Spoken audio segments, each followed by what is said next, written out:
Bit earlier tonight because I have to get off slightly earlier this evening. It's going good, Jane. What's up, Jackson? Good to see you. But it's good to see you all.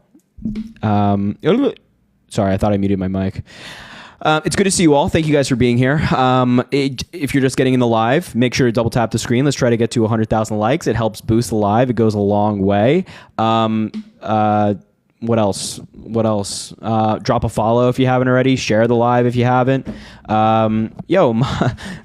Thank you for the rose. I appreciate you. But y'all know what we're doing here tonight. You know what we're talking about. We're talking to MAGA.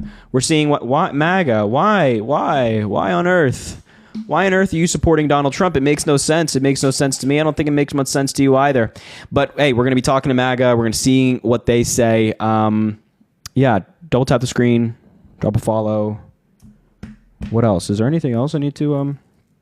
what the hell? Venmo, Cash App, link in bio if you want to support the live. But that's all I got for you before we jump into the first debate. So let's see what we got. All right, if you're MAGA, let me know in the chat. I'll bring you up. If you like Donald Trump, if you don't like Kamala Harris, if you don't like Joe Biden, if you don't like the Democratic Party, you love the Republican Party for some reason, golly. I mean, just come up and tell me why. Tell me why. Nick, let's bring up Nick. I sent him an invite. He's spamming MAGA, so we'll give him a shot. Do you think Trump will run in 2028? Yeah, like if he loses, probably. Let's bring up... Bruh.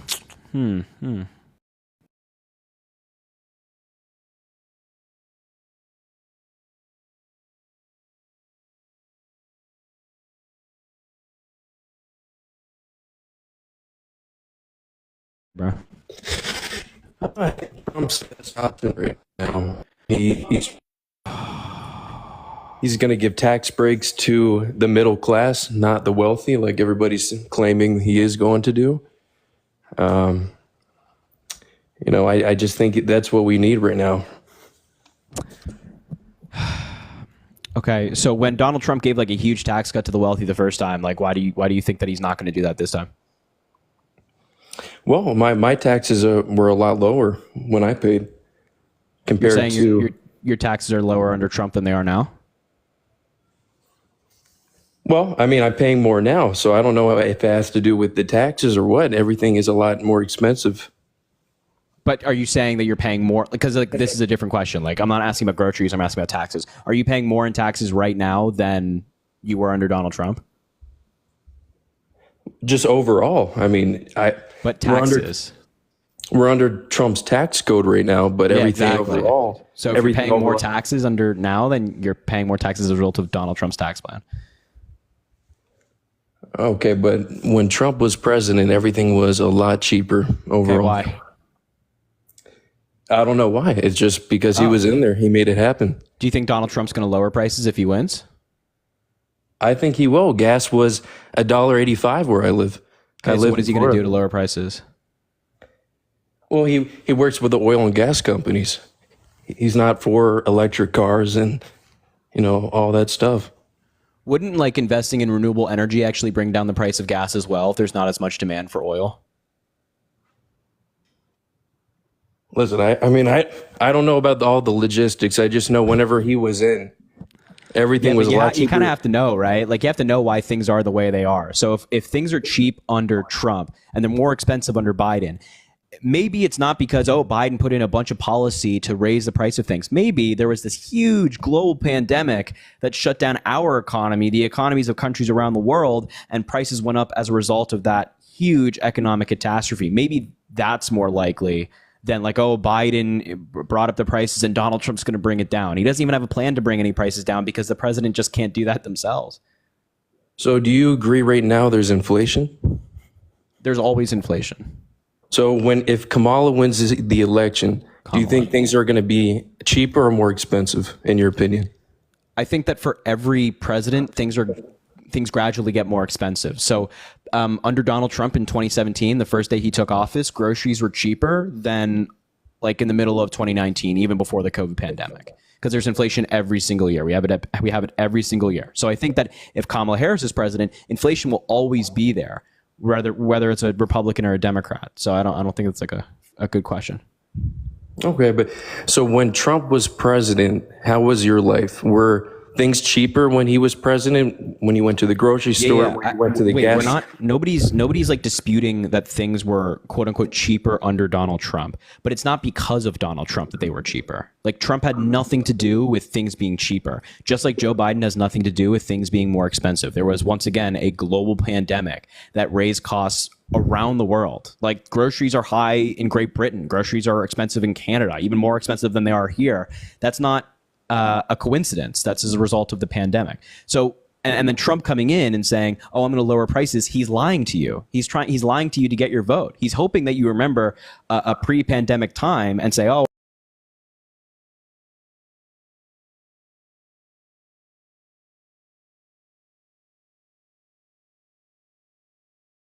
Okay, well, if he becomes president and everything is going to be cheaper and the policies are going to be in your benefit, what are you going to say about that?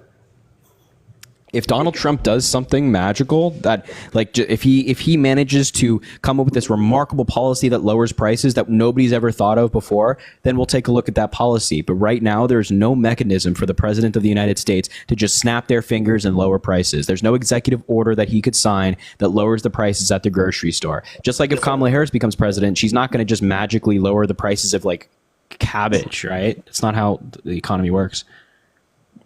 Right. Okay. So we'll move on to immigration.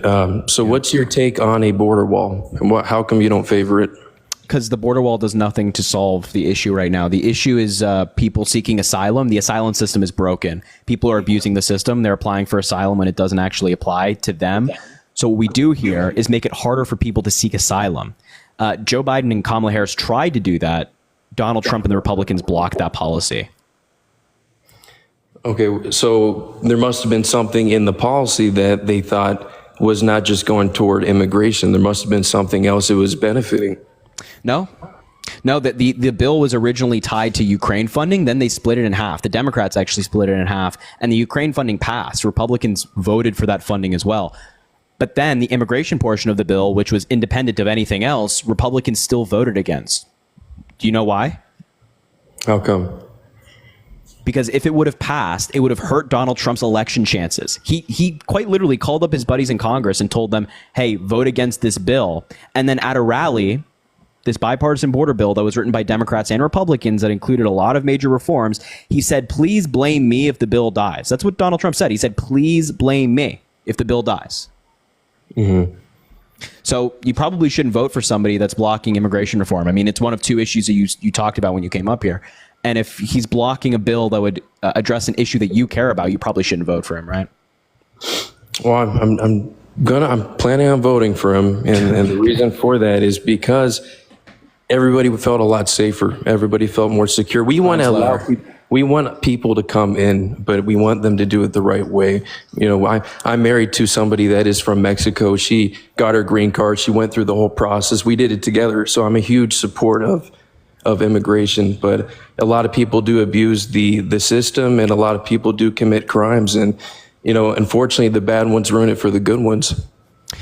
Crime is lower right now under Joe Biden than it was under Donald Trump, and that's according to the FBI. And under Donald Trump, he tried to reduce the amount of green cards and working permits we give out every single year, whereas Joe Biden and Kamala Harris have tried to increase that. And they've introduced a new program called humanitarian parole that applies to certain countries for people to come in legally to the country, get vetted, they work for like a couple of years, and that has reduced illegal immigration from the countries that it applies to by 60%.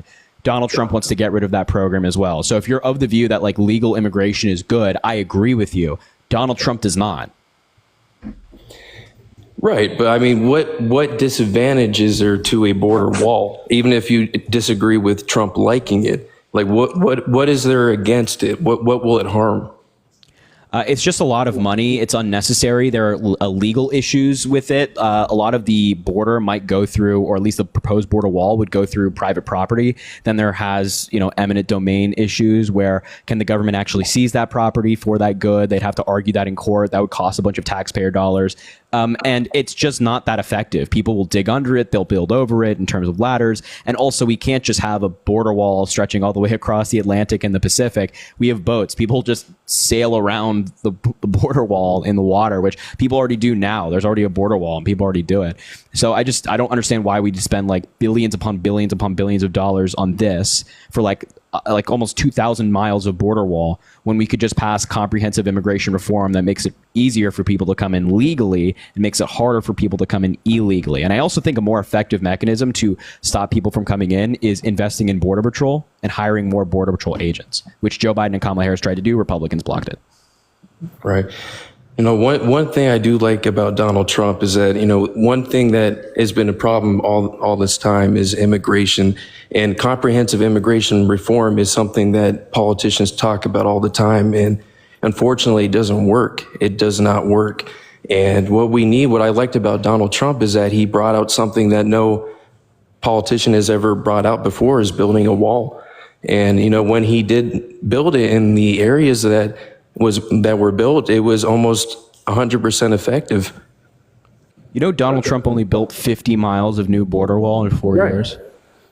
Right, because he 50, not 500, 50. 50 miles of new border wall. And I believe if he would have won in 2020, he would have completed it. So just to be clear here, the path that he's on for 50 miles in 4 years is like what, like 12 and a half-ish miles per year of his presidency. So you think that if he would have won again in 2020, then that rate would have increased? Why didn't he do it in the 4 years prior if this was such a big priority for him? Well, funding was number one. He wasn't able to get the funding from the other side, so he had to find other ways to get the money. Yeah, you know how he found money for the border wall? Do you know? I don't know. He took it from the Pentagon. He took money from our defense, our national defense, to build his little border wall, 50 miles of new wall, which didn't solve anything. Man, what the hell are you guys voting for, man? It's crazy. It's crazy. You look at this guy. Listen, all right, we'll move on from immigration. So one thing that I know our country won't get out of is debt.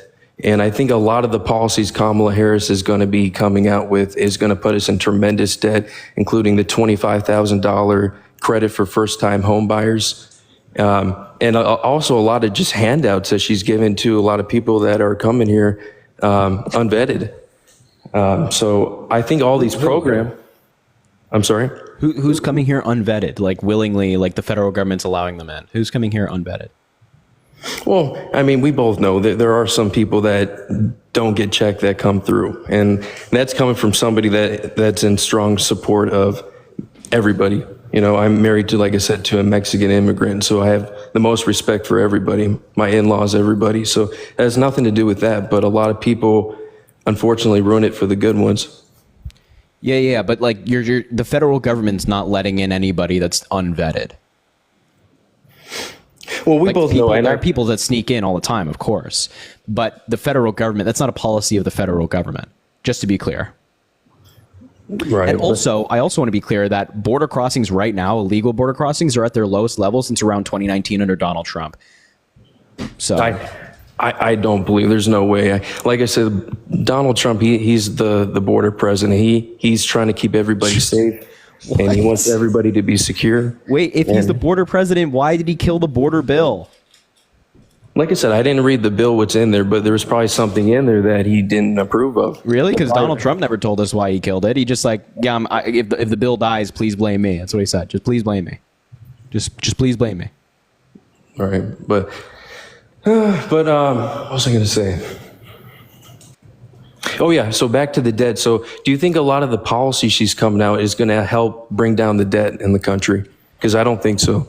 Yeah, I think that there are long-term economic benefits to things like housing. So when people have housing, they're more likely to participate in our economy, work jobs, give back to their communities in ways like that. And that long-term for the United States increases our GDP, also increases our federal revenue every single year. So I think that's good. But I think that when we just look at the data, we can see that Donald Trump not only racked up more debt than Joe Biden, but over a 10-year period, he has more borrowing than Joe Biden by a lot in both non-COVID spending and COVID spending. So Donald Trump seems to be the spender in chief. So if you're concerned about the debt, then I would not be voting for Donald Trump. Well, Donald Trump, he's not giving handouts out. He's not giving away free college. He's not giving away $25,000 for first-time home buyers. He believes in people working hard and deserving getting what they earn. Kamala Harris wants handouts. That's all she wants. What handouts are you talking about? I mean, why would she introduce a bill to give free college to everybody? I mean, that's the most ridiculous thing ever. She's not running on giving free college to everybody, but also like more people going to college helps the United States by a lot. Like if everybody's college educated, more people. What was that? There's no way to pay for it. There's no possible way for every person to get their loans forgiven. I'm not disagreeing that it'd be incredibly expensive, and Kamala Harris is not even proposing universal college for literally every single person in the country. But I do think that there's some benefit to like 2-year public university free college for certain income brackets. That makes a lot of sense. Yeah, I mean, listen, I have probably $20,000 left in student loan debt. And listen, if she was giving away something, I was hoping to get something out of her Biden's presidency. I couldn't even get that. So, I mean, it's if it was offered, I would have taken it, sure. But it would put a financial burden on everybody in the country. Nothing is for free. That's the problem. That's why I can't support the Democrats, because they give handouts to everybody. And it's not stable. No, we cannot afford it, and we won't get out of debt with her. I guarantee we're not going to go out of debt. But then again, why would you, if that's the case, like you're concerned about the debt, why would you vote for Donald Trump, who has borrowed more over a 10-year period than Joe Biden has? Everything was cheaper under Donald Trump.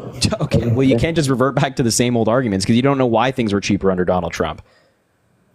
Well, listen, I guarantee if he gets back in and everything's cheaper, I want to hear what you have to say, because he's a very smart guy. People say that, a lot of things about him, but he is a very smart guy. He knows how to work and negotiate with people and bring down cost. And I think he's what we need right now. We don't need more government handouts and programs, and we just want freedom. We want to be able to work for what we want and pay for what we want. I'm sure all these women in Republican states also want the freedom, right? They want freedom, but they don't have that because of Donald Trump. Like, you hear about that woman the other day, Amber Nicole Thurman? Are you familiar with her name? Have you heard her name by any chance? I have. You have? Yeah, so she's that woman that died in Georgia after she was denied crucial reproductive care because Republicans in the state blocked access to the procedure that she needed, a very routine procedure, might I add. So I'm sure that all these women would like the freedom, but they can't because of Donald Trump. And I don't know what freedom Joe Biden has taken away from you, or what freedom Kamala Harris is wanting to take away from you. What can you give me an example? Well, listen, I think a big first of all, the women's rights. That I'm a Republican, but I am half and half on the women's rights. I do believe women should have the right to choose what they should do with their body. I think that's one issue that I even talked to my wife about. That's one thing I don't believe fully that Donald Trump believes in. But one thing that I disagree strongly, again, is all the American people that are getting killed by the people pouring over in the country. I mean, you hear it all the time in New York and all these Democrat-run cities, and it's a very sad thing, and I'm sure you're sad about it too. Yeah, of course, anybody that dies at the hand of anybody, right, is terrible. But it's also important to note that undocumented migrants commit significantly less crime in every single example than native-born Americans do in terms of violent crime and like assault and robbery and things like that. That may be true, but like I said, the bad ones ruin it for the good ones. My wife's a good immigrant, and unfortunately we do have to go through a system. I know it takes time, but people have to do it that way. If they don't do that way, crime happens. Except that crime is going down right now. So, right, if the theory is that, oh, there's so many undocumented migrants coming across the border right now, and it's because of Joe Biden and crime is going up, then how could crime rates be going down right now according to the FBI? Maybe it's the inverse. Maybe it's that undocumented migrants coming into the country doesn't necessarily increase crime rates. Well, it's down right now because they implemented a plan 3 months ago, a few months before the election. It's been going down for years. No, there's no possible way. There's no possible way. Look up the FBI data. I can show you the FBI data if you'd like, but the FBI is clear on this. That crime has been going down for a very long time now. I'm shocked to hear that. I can't even believe that. There's no border. Look, when Trump is telling you one version of reality and it's completely opposite the actual version of reality, the actual facts, then you might be stunned. But you just got to stop listening to Donald Trump. You have to, I'm the immigrant, I'm the border president. No, he's not. He blocks border policy. I'm going to clear up the debt. Well, he ran up more debt than Joe Biden. I care about freedom. Well, he takes women's reproductive rights away. Like, this guy he's no good. He's no good. No, I mean, well, how about this? Tell me something that you like that Trump did back in his presidency. Tell me that. In terms of any major thing that Donald Trump did, I didn't like anything major that he did. But there was like policy that was signed into law under him that was good. So like the First Step Act was great. That's good. Criminal justice reform, the Operation Warp Speed for the vaccine, good, no problem. But in terms of like major policy of his, nothing. He didn't do anything good. He sat there for 4 years, didn't do anything, and just like hurt America a lot. And I don't think we should do that again. All right. Yeah, I mean, that's pretty much it. Like I said, I'm going to be supporting Donald Trump in this election. But I respect. How did just last thing for you? How did your wife get here legally? What process did she go through? She went on a tourist. I think it's called a tourist visa. And then me and her met basically when she first came here, and then we started dating, and then we eventually got married. So like Donald, as I mentioned earlier, Donald Trump wants to reduce the amount of work permits and visas we give out every single year, so more people come in legally. And you're still going to vote for him. So like people like your wife, theoretically under Donald Trump, would have less access to opportunity in the United States to come in legally than they would under Kamala Harris. But you're going to vote for Donald Trump. Well, listen, we got our green card extremely quick under Donald Trump. I mean, in a matter of 4 or 5 months, we were in and out quick. Yeah, but unfortunately, that's not the experience for everybody, though. Oh, that's true. But I'm just saying, people always say, "Oh, Trump's a racist. Trump doesn't support the immigrants." Then why does he have such a high Latina vote? Why are all the Hispanic voters voting for him? Well, I mean, it depends on the region that you're in. So, for example, more in Florida, for example, like more of these folks are more likely to vote for Republicans because Republicans in Florida scare them into thinking. A lot of these people come from like Cuba, right?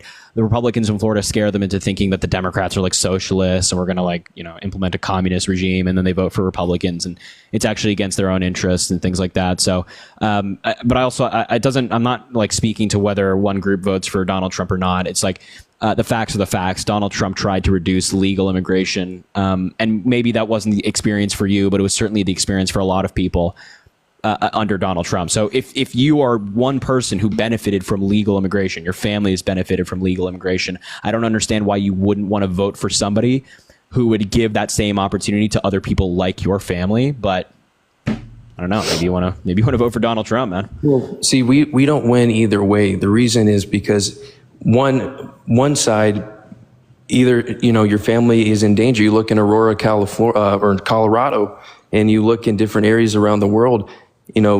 People are getting killed, and I actually have family out in Colorado, and it scares me to death when I see these people knocking down doors with hammers and entering the house. So I feel a sense of security with Trump, knowing that his main objective is keeping people safe. And I get scared, and I have nothing against Harris and Waltz. They're probably decent people that want to do good, but I feel like their policies are extremely weak. That whole thing around Aurora, Colorado was debunked. Like a bunch of Republicans were saying that an apartment building was taken over by immigrant gangs. There's a video. There's one video of like certain individuals doing a bad thing. But in terms of like the major conspiracy that it's being taken over by immigrants and that apartment buildings have been taken over by immigrant gangs, that's all been debunked by local police in Aurora, Colorado, who have said that nothing of the sorts has occurred. Like I said, I don't know how that's possible, and it's just like the media. You can't believe it. You know it's possible because this is actually in line with the reality. You listen to Trump and you listen to Republicans who tell you these terrible things that these immigrants are coming in and killing Americans, or that they're taking over apartment buildings or something like this. This is just not in line with fact, right? You listen to the local police in the area and look at Springfield, Ohio. Right? Donald Trump said that pets are being eaten in there by Haitian immigrants, which, by the way, are there legally, according to the governor of Ohio as well, who said that. And the police had to come out and say, yeah, that's not happening. That's not happening at all. No, I'll be honest with you. The cats and dogs and things, yeah, I agree with you. I don't think that's true at all. I agree with you 100%. Even when I heard it during the debate. But as for Colorado, I mean, there's many videos, and I just went to Colorado a few months ago, and people are offering to, they're all over. They are all over, and they're offering to, there are good ones. They want to clean your windshield and help you, but there are a lot of ones. There are a lot that are bad. I mean, they're all over YouTube and on the news. So you just can't. The thing is, you can't always, like you said, you can't look at the media. You can't always trust what certain politicians tell you. Yeah, well, that's exactly my point. You can't trust what Donald Trump is telling you about the immigration just generally, because every single thing that he's saying right now is false. You're like parroting a lot of these false theories that he's pushing, that Aurora, Colorado, or this or that. None of it's true. Well, I mean, the evidence is out there. I mean, I don't know why you don't believe it. The evidence you cited for Aurora, Colorado is one video, right? No, there's many videos. No, there's one video. This has all been looked into. There's one video of individuals doing bad things. There's one video that got circulated by Trump, I think, on his social media platform, other Republicans. And that one video, they tried to make this whole theory on in Aurora, Colorado, that, this building has been taken over. The entire town has been taken over. It's chaos over there. But it's just not true. Mm-hmm. And the same thing with the crime rates. Same thing with all this, man. It's just not happening. You just gotta stop listening to people. I think one thing we both can agree on is that we want everybody to be safe. Of course, we want everyone to be safe, but that doesn't happen with Donald Trump, my man. Kind of what I have to tell everybody: if you want the same as right now, then you would vote for Kamala Harris. If you want the same border policy, if you want to keep the same of what is happening now, just vote for Kamala. Dude, you can't keep making these arguments if we've just already been over them. So you're like, you want the same border policy? Kamala Harris doesn't want the same border policy. That's why Biden and Harris tried to pass immigration reform, and the Republicans blocked it. Well, I don't know, but all I know, I think right now Trump's the best candidate right now. I don't agree 100% with everything, but reproductive care I don't agree with him on. But I feel like he's what we need right now. But I appreciate you letting me talk with you. All right, man. Have a good one. All right, you too. Thanks. Brother. Tyrell, thank you for the $1. How/why are they this dense? You said it, not me. You said it, not me. I mean, maybe you took the words out of my mouth. I'm not sure. I won't comment on it. Dulce, thank you for the $10 saying love the glasses. Oh, thank you. I appreciate you. They look so cute. I'm actually meant to take them off. I kind of just left them on accidentally because I had them on before anyway, it doesn't matter. If you're MAGA, let me know in the chat. I'll bring you up. Make sure to drop a follow if you haven't already. We do these lives all the time. Double tap the screen. Let's try to get to 300,000 likes. And of course, Venmo, Cash App in the link in bio if you want to support the live.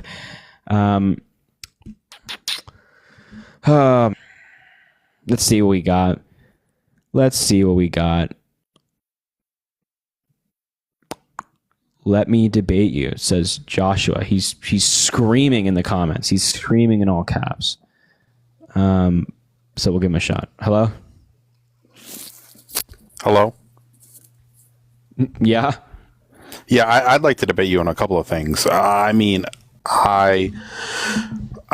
personally, I support Donald Trump because, number one, he's pro-life, and I'm pro-life myself. I believe in some abortion exceptions, but I mean, I'm going to state that. Number two, I support a border wall.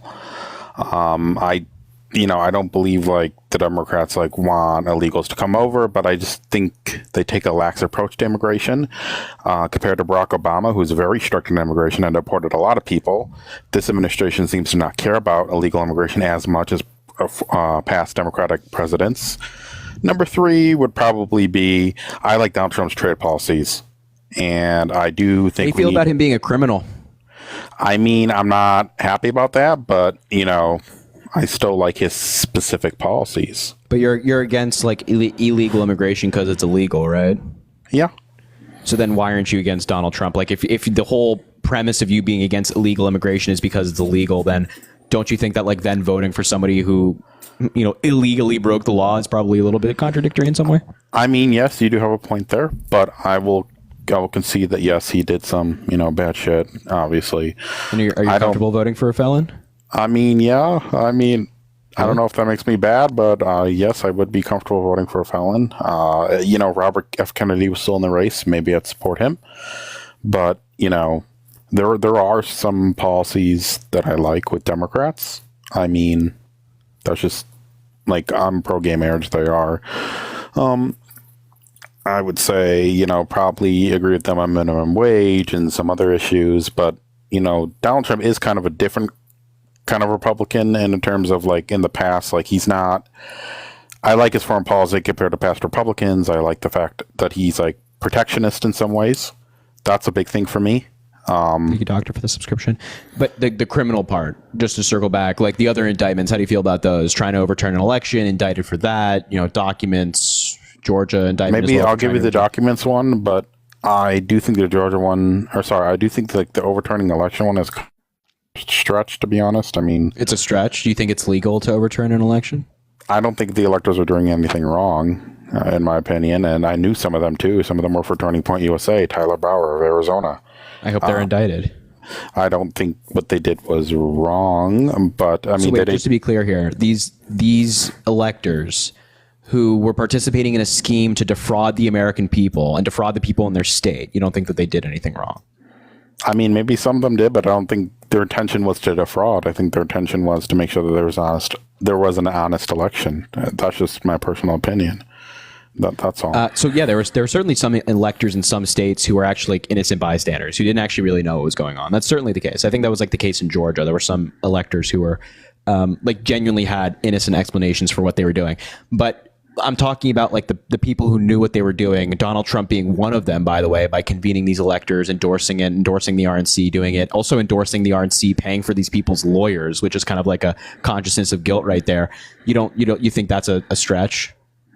I mean, I don't really know. I'd have to do more research on it. Like you, obviously, you know a lot more than I do. I mean, I haven't really kept up on that, but I don't believe they should be in jail forever.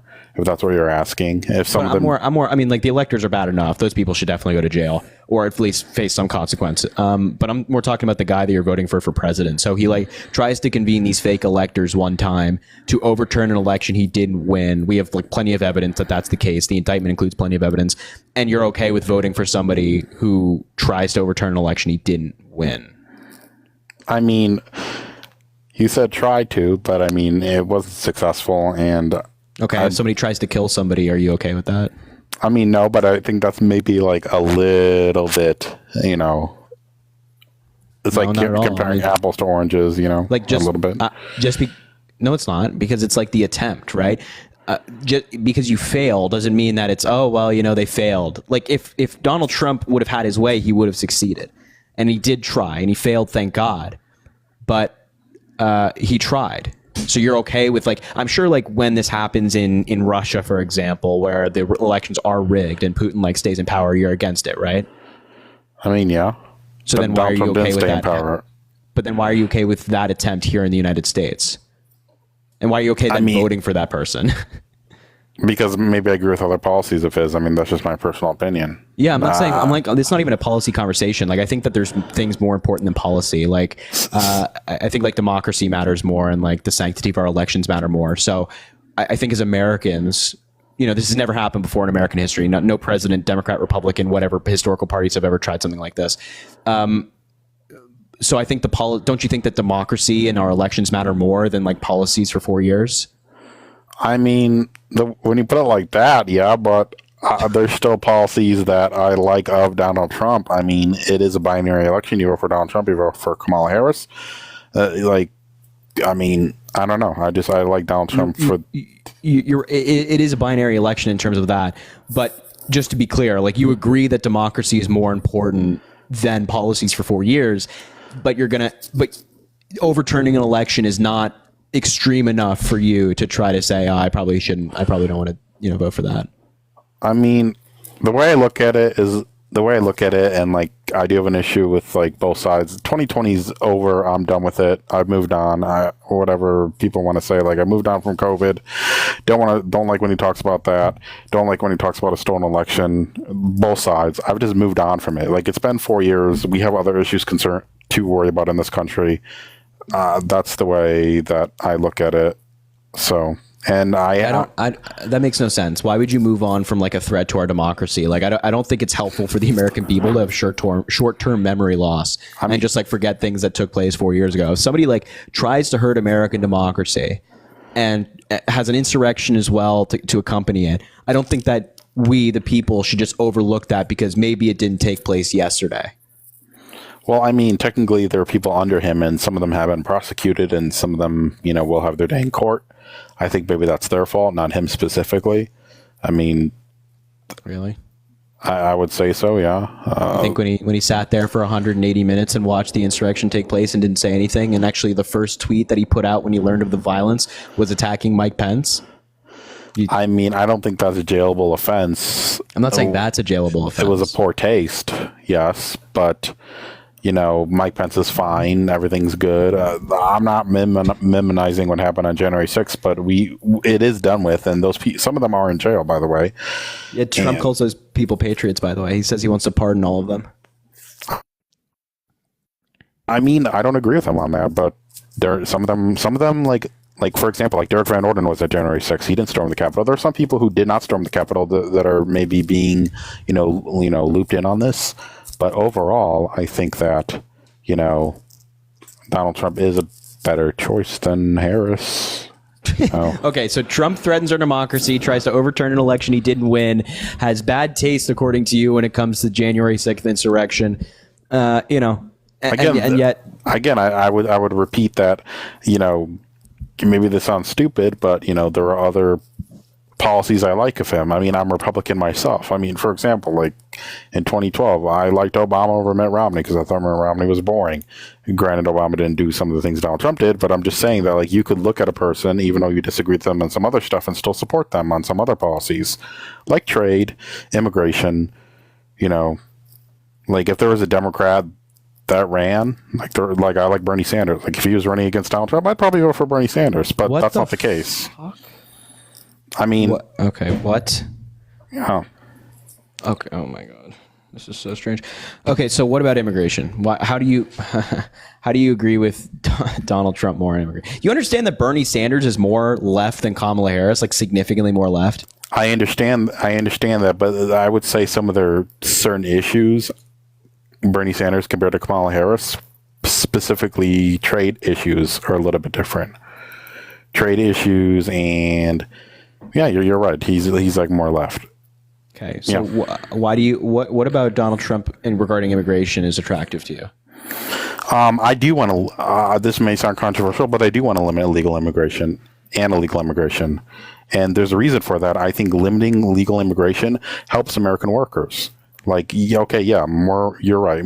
Economically, more immigrants would lower costs. Like that's just an economic fact. Like more people working for lower wages, meaning I can afford stuff at a lower cost. That's like simple economics. But that's not the case. We want to care about American workers first, and more immigrants in the labor market means more competition. People on low wage jobs are competing for them, and it's just like we've seen how like Donald Trump has stated, like how middle America has been hollowed out.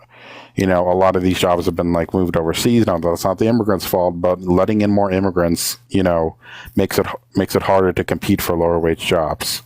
If they were bringing in like a shit ton of people who are like taking like executive jobs and white collar jobs, I wouldn't give a shit because majority of people don't work those jobs. But there was a large swath of America who don't have a college education, who are black and brown, like I'm Hispanic myself, and we're competing for jobs we're bringing in more immigrants, and we already have a hard time competing for low-wage jobs, and yet we're adding, immigrants into the mix. And I just don't think that's fair to either us or them. And I think that, drives a wedge between people. That's why I think legal immigration is bad. Like, I didn't say no legal immigration. Like, I'd like to limit it to, like, I don't know, like the least possible. Maybe like 1920s level. Not like the racist part, but like... Nobody's in favor of it. Nobody's sitting here saying that we want illegal immigration, right? Kamala Harris and Joe Biden specifically put forward policy that was written by Democrats and Republicans to limit illegal immigration. Donald Trump blocked that bill. So if this is something that you care about, why would you vote for the guy who's blocking the reform on the issue that you care about? I mean, maybe I haven't really looked into the bill, but maybe because the fact that, I'll tell you about it. Okay. So it included more funding for Border Patrol, expanding the patrol, specifically focusing on people to deal with drugs coming through and asylum seeking. It also invested in state-of-the-art technology at ports of entry to scan for drugs coming through the ports of entry, because most drugs actually come in through legal ports of entry, often through cars, so we can scan them, make sure that nobody has drugs. Expanding immigration courts so that cases can be gotten to quicker. The idea is like under 6 months, and right now it takes 5 to 7 years for your average asylum case to be addressed. That's because there's such a big backlog. But if we invest in immigration courts, expand it, the backlog would no longer exist. It also gives the president the ability to shut down the border if need be. And it also gives the Border Patrol the ability to do that if a certain rolling average is hit per day and per week. And among a variety of other things for reforms on the border. It also makes it harder to seek asylum for people that it doesn't apply to. So knowing all of this, do you agree with everything I just mentioned? I mean, generally, yes. Okay, so why would Donald Trump kill that bill? Probably because he wants to be the one to be honest, probably because he wants to be the one to, but that's kind of like a political thing. He wants to be the one to do like immigration stuff. So I'd say it's probably a little bit of that, but it's also because it would help the Democrats in their election prospects. And so just to be clear here, you recognize that Donald Trump would block a policy that would help America because he wants to be the one to do something on immigration, but then you're going to vote for him? I mean, I guess, yeah. I mean, why? How does that make any sense? Even if they pass the bill, again, still, like, it seems like the border has been wide open, and we do have an immigration problem. So, okay. So if you think that there's an immigration problem, why would you be okay with Donald Trump blocking that bill, and then vote for, and then reward that behavior? I mean, I don't know. Maybe that was a bad choice. That sounds like, obviously, yes. There are other reasons I support Donald Trump, but, maybe because secretly I would say that, I just want him to have the credit.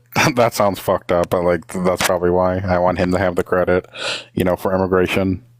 Because it seems like he did a great job the first 4 years. I know we were discussing with the other guy how he barely built the border wall, funding issues, but, overall, Do you think that politics is like a game? Like, what the fuck is that? You want him to have the credit?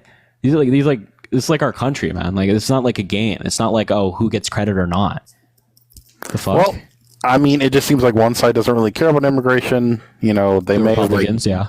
Yeah, I mean, I don't know. We could discuss other issues too. I mean, I care about other issues. I just want to quickly circle back to this, like this whole credit thing. What?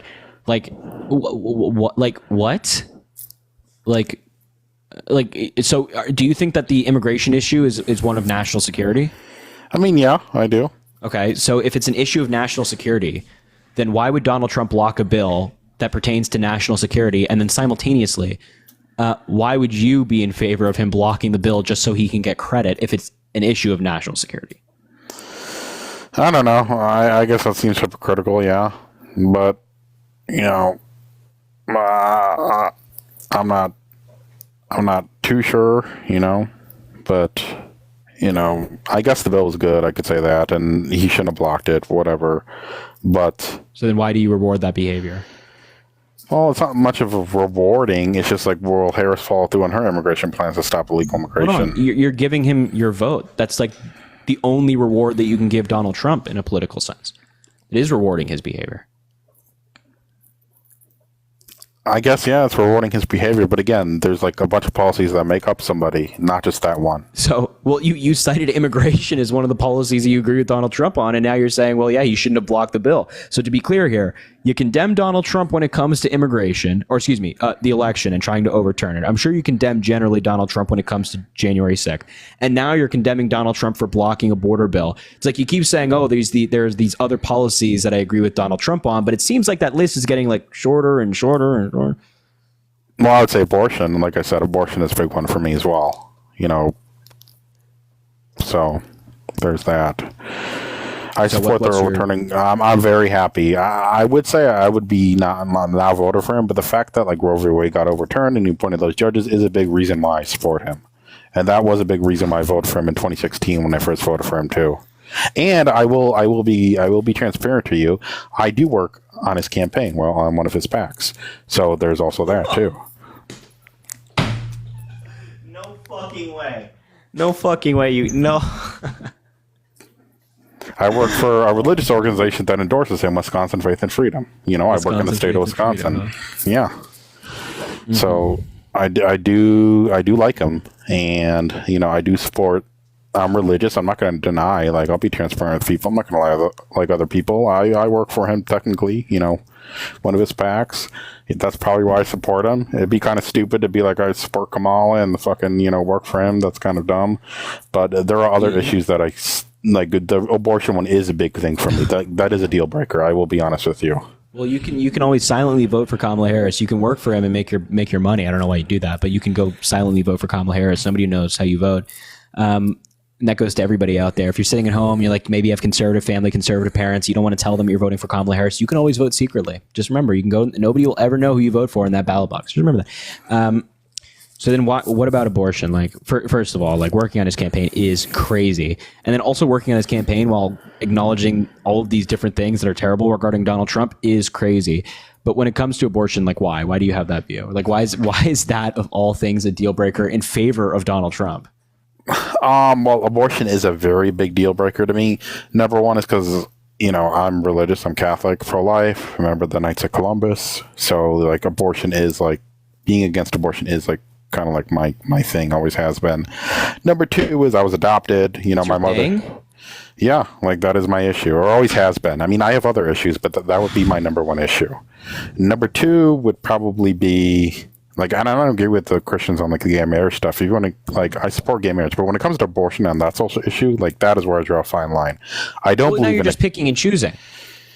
Well, what do you mean I'm picking and choosing? Because abortion is the murder of a life. Gay marriage, they don't affect me. But when it comes to an abortion, that is a taking of a life. It'd be like, I'm just saying that, like, you're like, oh, I work for a religious organization. Does your religious organization oppose gay marriage as well? Knights of Columbus, no, they don't have an opinion on gay marriage. No, they don't care. What do you mean they don't have an opinion?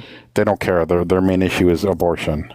Like, so they don't. The Catholic Church, if you're asking, the Catholic Church itself says a marriage is between a man and a woman. Yes, but like Knights of Columbus is a brother fraternal organization, and they have a pro-life initiative, so they care about abortion. Like, we go to abortion clinics, we pray outside of them, and we try to convince women not to abort their kids. Oh my God, you guys are so you guys are like the freaks. You guys are like the freaks that care way too much about what we provide them with money too, if they need like adoption services. I myself, you guys are the freaks that sit outside of abortion clinics and try to scare women. You guys are those people. I mean, those are other Christian organizations. I know a lot of them. You're right. There are some freaks out there, but we don't do that. We don't shame them.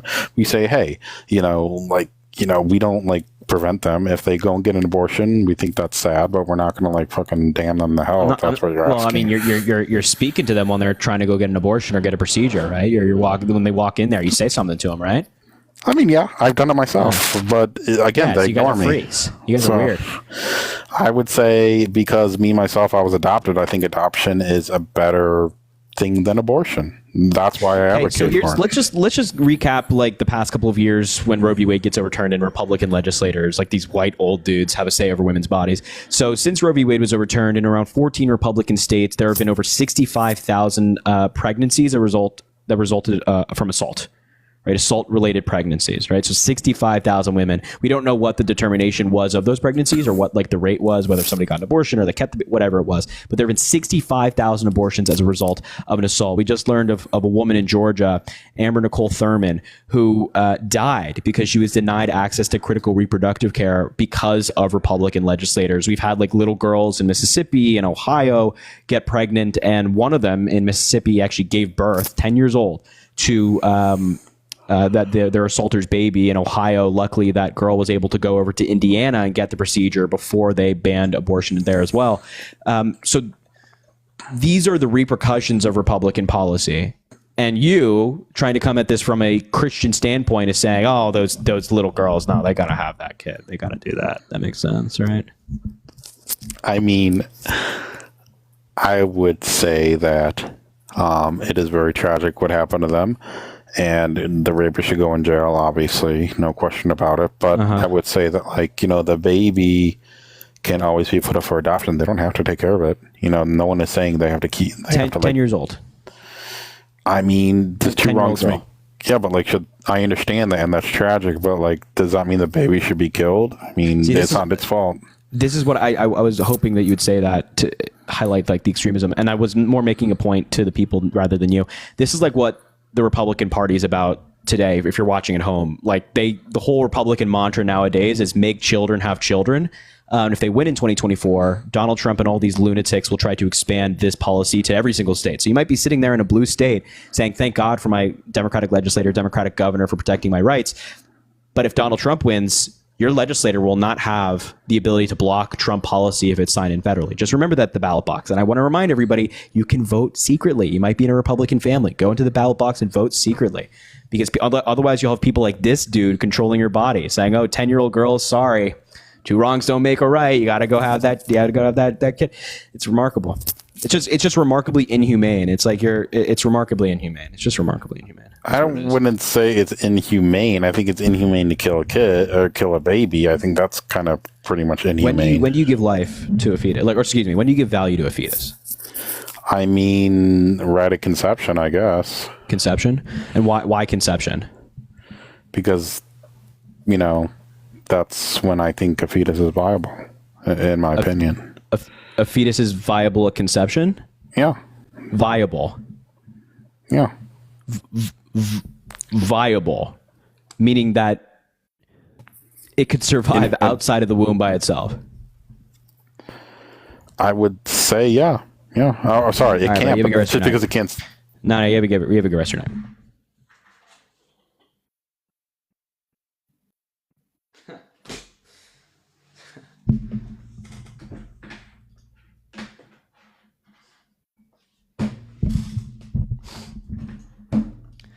Well, you know, dude, what the fuck, man? What? Yeah, I guess, you know, oh my God, dude. So apparently MAGA has this new science where oh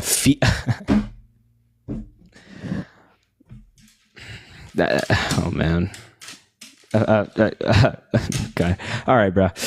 Apparently, I can't even believe what we just. Now, fetuses are viable at conception, everybody. As soon as that egg and that sperm cell meet and they implant in the uterus, apparently it's viable. Rip that thing out of there. What?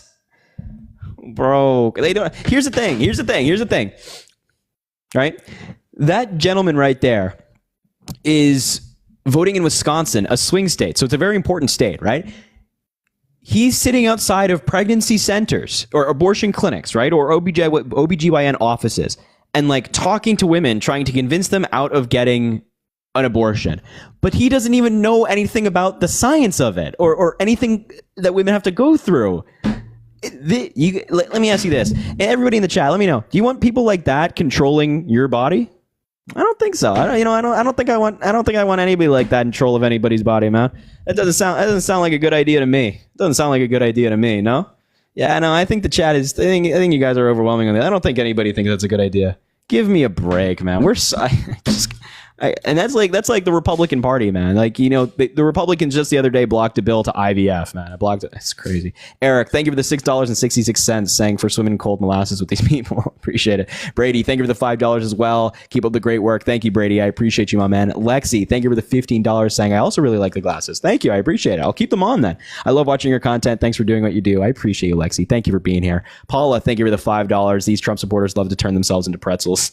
Seriously, they do. James, thank you for the $5 saying LGBTQ plus fans for Harry. Strong ally over here. We love you all. We love you all. Faith, thank you for the $1 saying thank you for creating content. I appreciate you so much. Thank you. John, thank you for the $25, my man, saying for your political commentary and lives. John, I appreciate you, man. Shout out John. $25, man. That's crazy. Appreciate you, my man.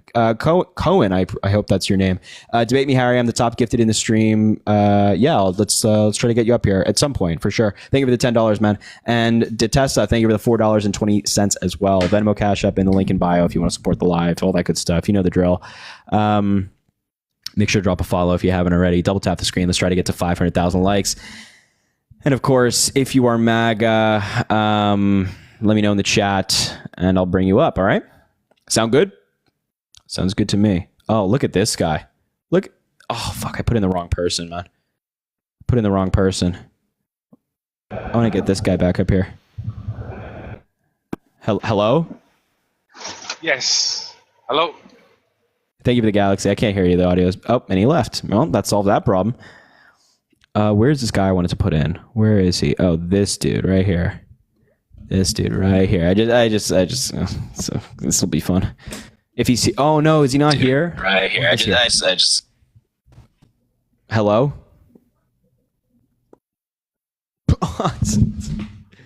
Bro, hello?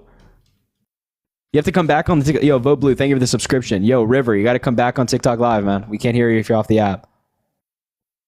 Oh, and he left. Okay. No, that's good. Nice job, guys. Nice job. All right, if you're MAGA in the chat, let me know. Don't be like these people and leave as soon as you get up. Don't be like that. Let's put in this guy. If you don't like Trump, you won't like me. That's his bio. Okay. Okay. Very, very strange. Hello? Hey, Harry. Are you MAGA? Yes. Why are you MAGA? First of all, before we start this conversation, take those fucking glasses off, buddy. Well, now that you said to, I won't. Idiot. Now that you said to, I won't. I'll keep them on. Thanks very much. I was on Parker's and Dean's Live earlier. Do you know how dangerous it is for you to be on here talking? Hey, can you shut the hell up and tell me why you support Trump already, please? Thank you. What? I said, can you shut the hell up and tell me why you support Donald Trump already, please? Can I shut the hell up? Yeah, that's what I said. You want me to repeat it? Can you shut the hell up? Do you think you would tell me to shut the hell up to my face? Probably. Do you? No, you would not. Okay. So can you tell me why you support... let me do it again. Can you shut the hell up and tell me why you support Donald Trump now, or I'll move on to somebody else? Dude, you have no idea how dangerous it is for you to be doing this. Are you going to tell me why you support Donald Trump or not? I support Donald Trump because he's for the American people. Okay, why do you think that? How so? Motherfucker. Oh, okay. Why are you raging already? How so? How is Donald Trump for the American people? You sit here, you and Dean. Can you stay on track? Can you stay on track, please? Can you stay on track, please? Same thing. It's like a script. Can you stay on track? My God, it's like, geez. You over at the MAGA side have such a short attention span. So why do you think Donald Trump's for the people? Why do you think Donald Trump's for the people? It's like a script you all do. And you want to close my eyes? I can close my eyes. $5 Venmo. You don't get $5 Venmo. Can you tell me why you support Trump? Like, why do you think he's for the American people? I just did, you dumb fuck. Yeah. Why do you like? How so? How so? He's for the American people. Kamala. How so? How so? Cumala Harris. How so? How so? How is he for the people? How is he for the people? How so? What is it like? What cares policy? About the people of the American people. What policy? The Abraham Act. What else do you want to know? How first of all, that was foreign policy. That didn't even apply. It's not even domestic policy. How does he care about the American people? Like, what policy are you referencing here when you say that says he cares about the American people? You are a complete and utter asshole. You can't even name policy, my man. You can't even name policy. Maybe you should like go back to the drawing board, hit the books again, study a little bit, and then come back. Yeah, instead of like doing whatever this is. This is super strange. You got to find a hobby. Like, go outside and do something else. I don't know. Maybe go like, I don't know. Is it what? No, Chris, your husband, or is Good Trouble your husband? Is Parker your husband? I don't know why you're envisioning young men in scenarios with other men, but they're friends of mine. Yeah, it's like kind of weird. It's kind of weird how you're like envisioning us like being together. It's kind of strange. Like maybe you should just go to therapy, figure that out, and like understand why you think that. I don't know. My 13-year-old granddaughter would piece you up.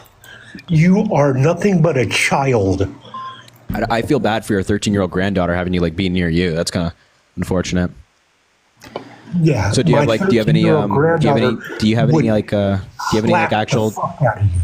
any actual thing you want to like talk about, or do you want to just be like an angry weirdo all day?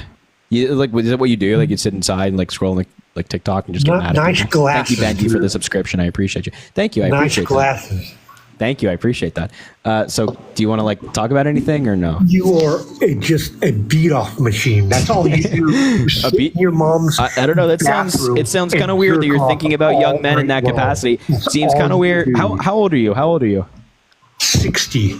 You're 60 and you're thinking about 21, 22, 20, year old men and calling them beat off machines. That's a little gross, bro. That's a little gross, bro. Maybe you want to go like, dude, I'm telling you, go to therapy, bro. You have a good rest of your night. Go to therapy, bro. Go to therapy. You have a good rest of your night, all right? I appreciate you. R. Kelly, thank you for the $2 for the saying thank you for being amazing. By the way, not R. Kelly, it's like not the bad guy. It's a different pronunciation of the name. Araceli, maybe it's how you pronounce your name. Larry, thank you for the $2.22 saying W for Harry. Also keep the glasses. Yeah, who the hell is that guy? I don't know. That guy's crazy, bro. Jacob, thank you for the $2 saying you look cute. You look cute with those glasses. I appreciate you, man. Connor, thank you for the $3 saying Bryce Hall has bad defensive boxing. Make sure you work the body and the right cross will be there eventually. Well, I'm not going to box him because I was thinking about this. It just adds no value to my life. Like I don't know why I'd do that and give time to it. Christine, I mean, like I'm like a grown man. I'm like 21 years old, about to be 22. It's like I gotta maybe if I was younger, I'd bite, but I don't know. I got to be more mature. Christine, thank you for the $10 saying, who's paying for all the medical bills that come with carrying a pregnancy to term, deliver them, and put up for adoption? That's a great point. That's actually a really great point. Natalie, thank you for the $10 as well, saying you're doing amazing work. I love you, Harry. Thank you, Natalie. I appreciate you. Thank you so much for being here. That's very kind. Anthony, thank you for the $10 saying, create a law to ensure zygote such fetuses, and this would change. Yeah, there you go. Christina, thank you for the $1 saying, love the glasses. I'm not voting Harris, but I enjoy your content most of the time. Wow. You should vote Harris. I feel like maybe we can convince you. Jessica, thank you for the $5 saying, because Bronco said you don't get $5 on Venmo. Yeah, give it to that guy. I love it. And finally, Leah with the $5 saying, thank you for advocating for women and using your platform for good. You're such a doll. Leah, I appreciate you. That's very kind. It's very kind, Leah. I appreciate you. Venmo, Cash App in the link in the bio if you want to support the live. Also drop a follow if you haven't already. We do these lives all the time. Double tap the screen. Let's try to get to 600,000 likes. Tiffany says, convince me. I'll give it a shot.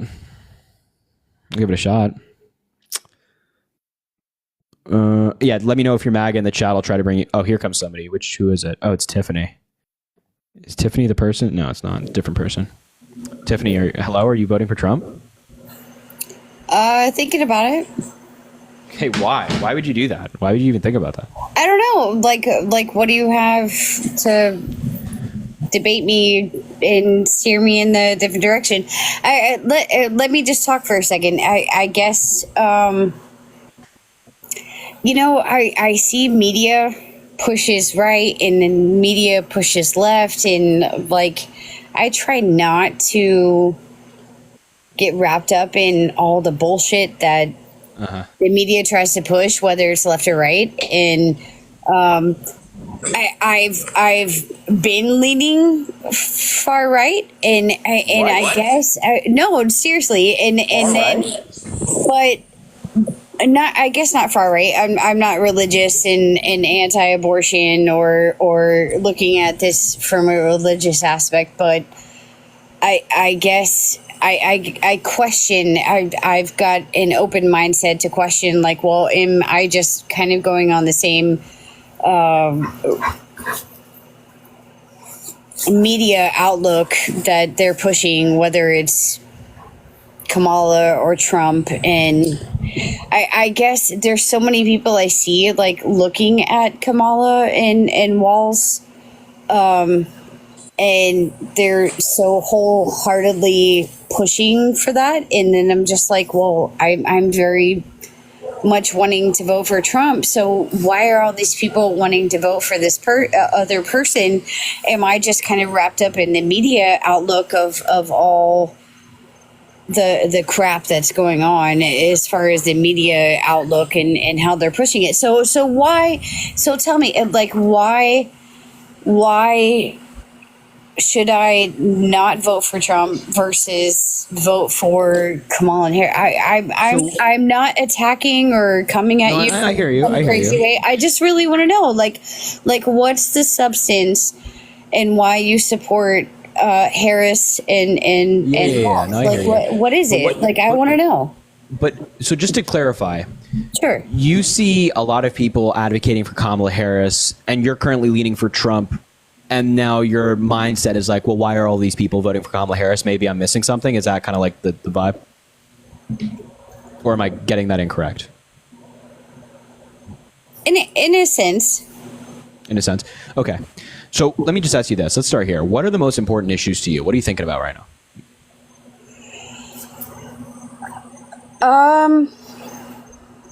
Or maybe you don't have any, and we can just talk generally. I'll say, like, as far as abortion, I don't know why that's such a big issue on the left. I'm for abortion. I'm for women's rights, but I'm conservative. I'm for gun ownership. I'm patriotic. I feel like the left is not necessarily not patriotic, but I feel like it seems like from what the media is pushing, they're not patriotic. What are you talking about?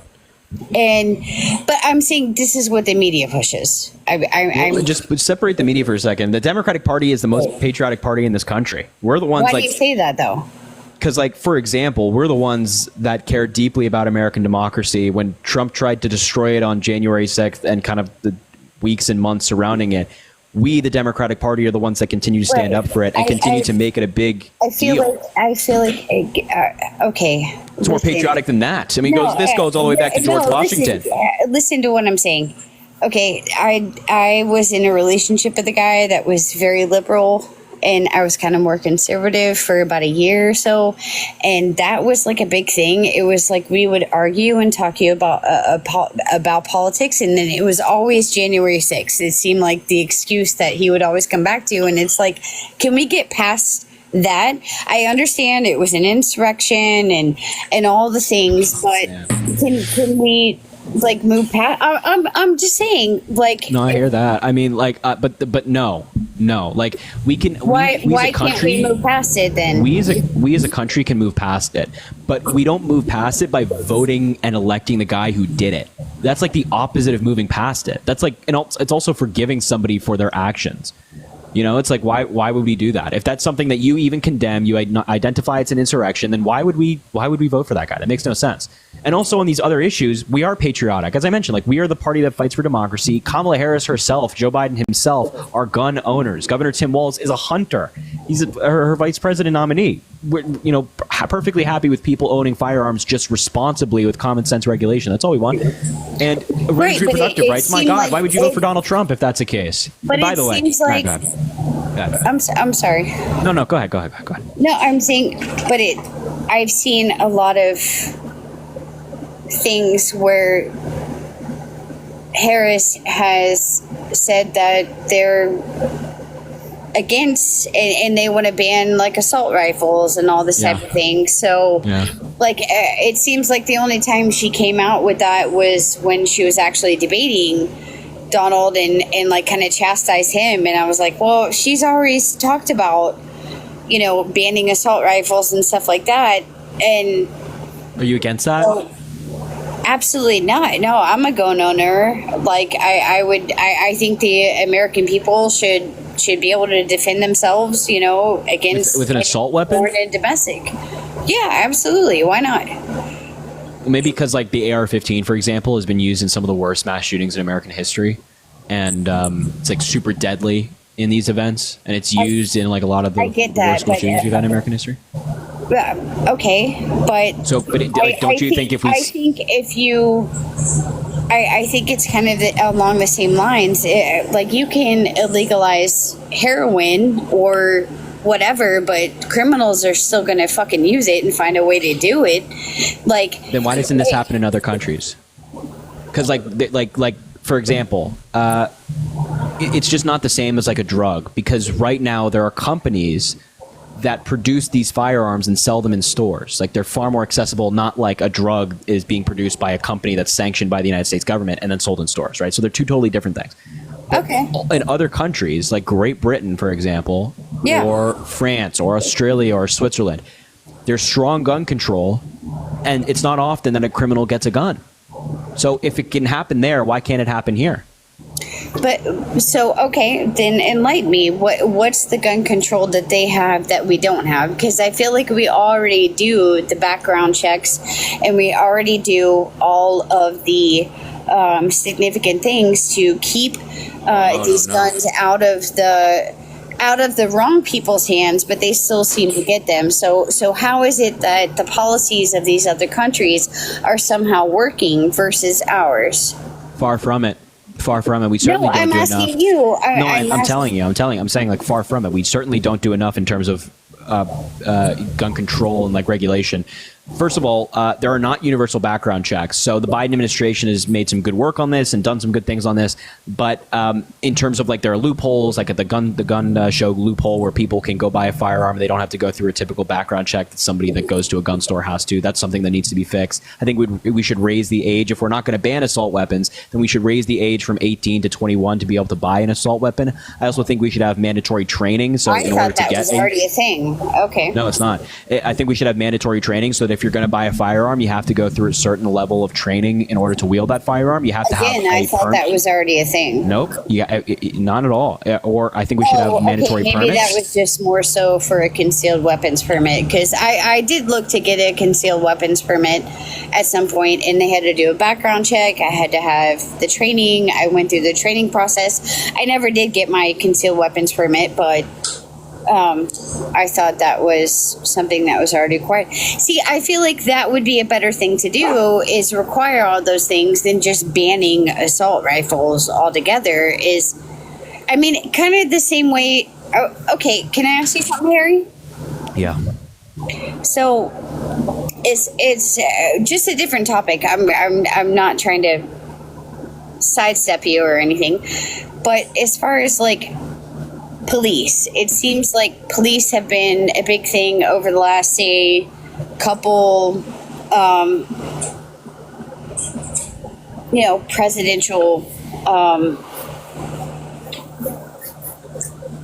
we went through a lot in COVID. I'm just saying, it seems like police and banning police and that type of thing, I don't think that's the best thing, but I think us giving more support towards maybe the police going through more of a mental review and being more the police, and if they have complaints and that type of thing, like going through a different process.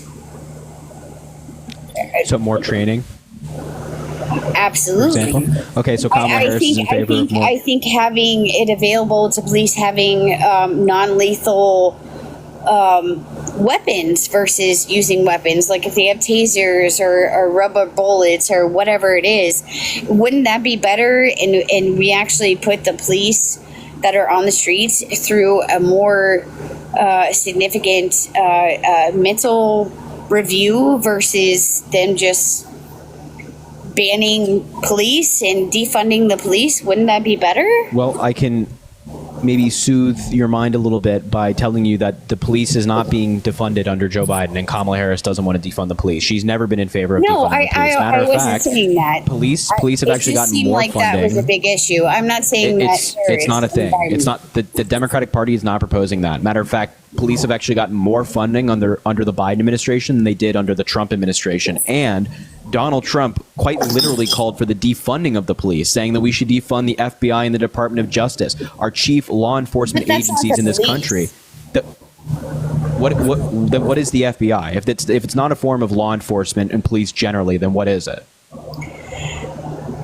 Well, it's like the form of a police. Okay, the FBI seems. I don't know. Again, just to be clear, the FBI. No, Harry, I'm just arguing on the basis of the fucking shit that I've seen in the freaking media.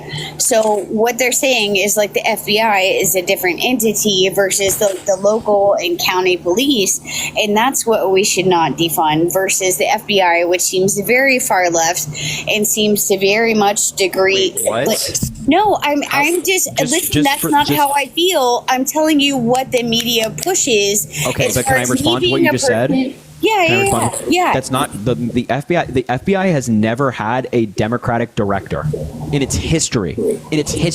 There's never been a Democratic, in terms of somebody part of the Democratic Party, as the director of the FBI. The current FBI director right now was appointed by Donald Trump, and the FBI is not partisan. It's not far left. It's not far right. It's not anything. They just fight crime. The FBI director was recently testifying in front of Congress, talking about what would happen if they lost funding. And literally every aspect of these really terrible crimes, whether it be crimes against children, murders, assaults, theft, terrorist attacks, all of those things, we would have less capability to defend ourselves against those things and catch criminals if they got less funding. We'd have less agents and less capability generally to investigate these things. That's what Donald Trump called for.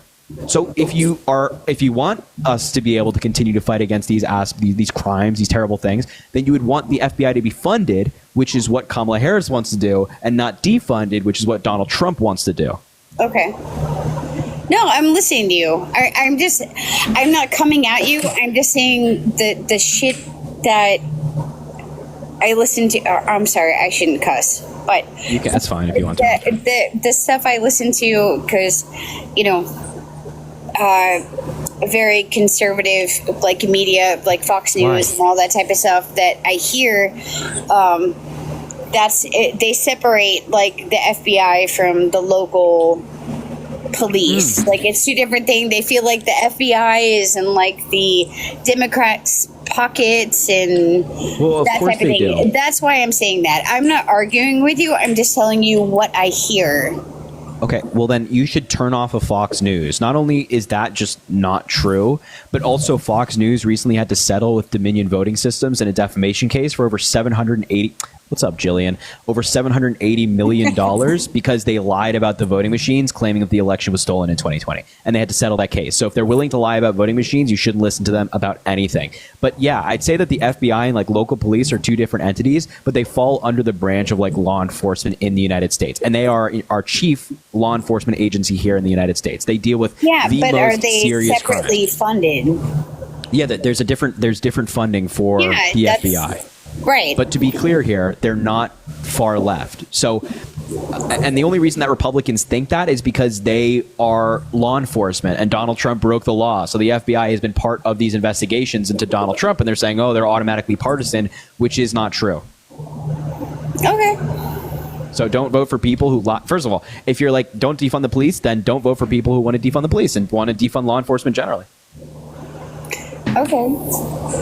Well, all right, so so you're definitely for Harris and Walz in the upcoming election.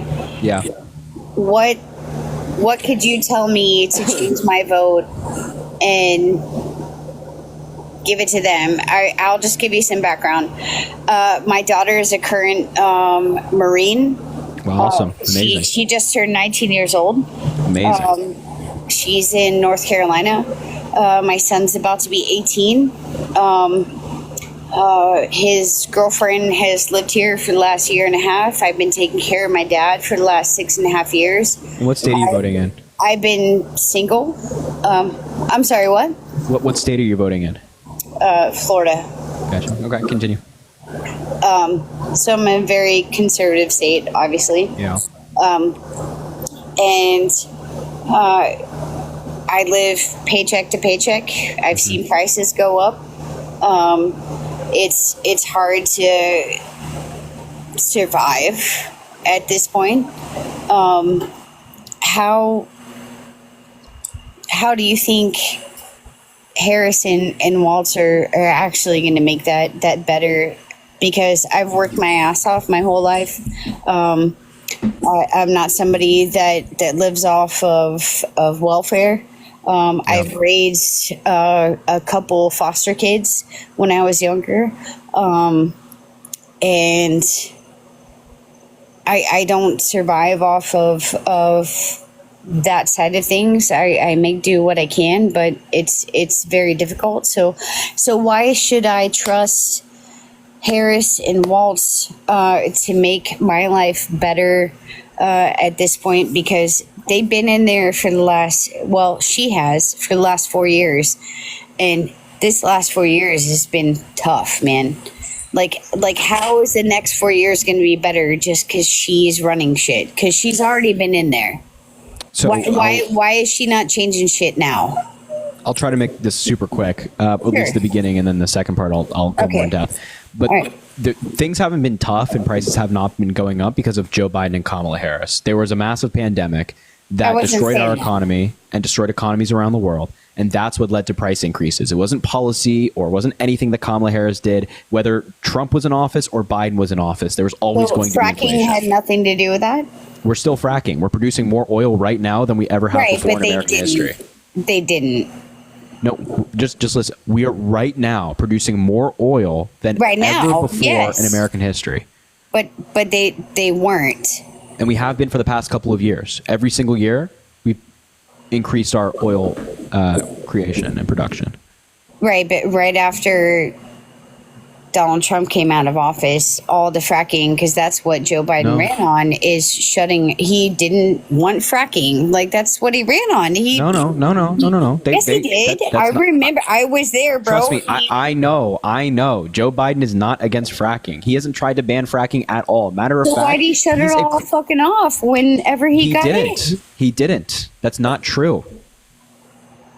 It's not even close to true. What happened was there was a temporary pause on some projects around the United States so that there could be more environmental review done on these projects, which is required by law. Like the EPA will evaluate how certain projects, and if they go forward, will damage the environment or the people that live around that area or the wildlife or whatever it might be, right? Okay. There was a temporary pause. It was 60 days for some projects, not all, and it didn't ban fracking.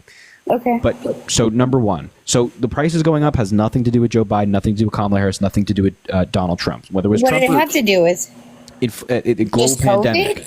Yeah, COVID. And the way you know this is that not only did we see supply chains in here in the United States and abroad collapse, but also countries around the world with developed economies like Great Britain, like Canada, like France, like Germany, like Japan, they all had record high inflation around the same time that we did. It's not a coincidence that it all spiked at the same time. It's a lag because of COVID, unfortunately, and that's unfortunately how this stuff works. So that's number one.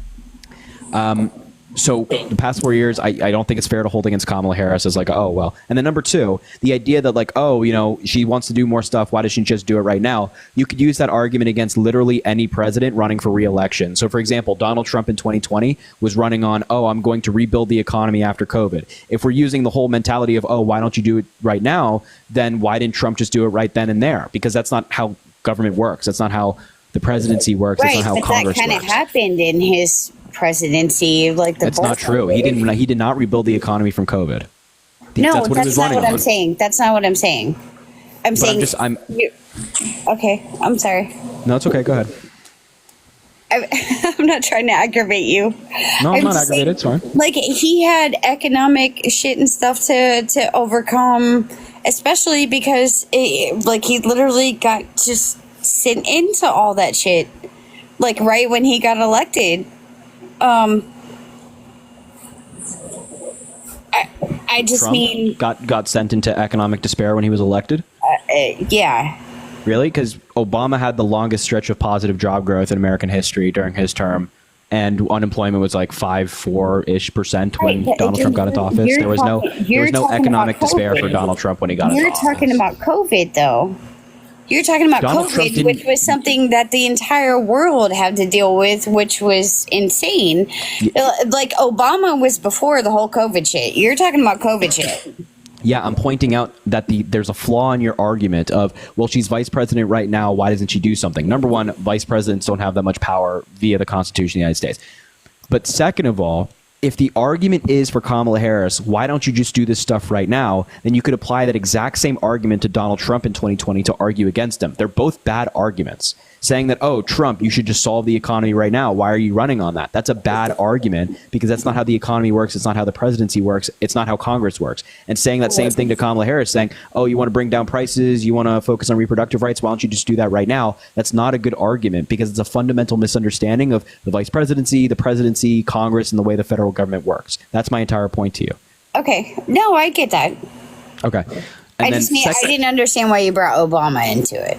I'm like, that he was before all that shit.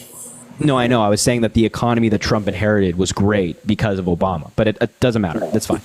Now, in terms of how Harris... And it fucking, like, screwed everything up.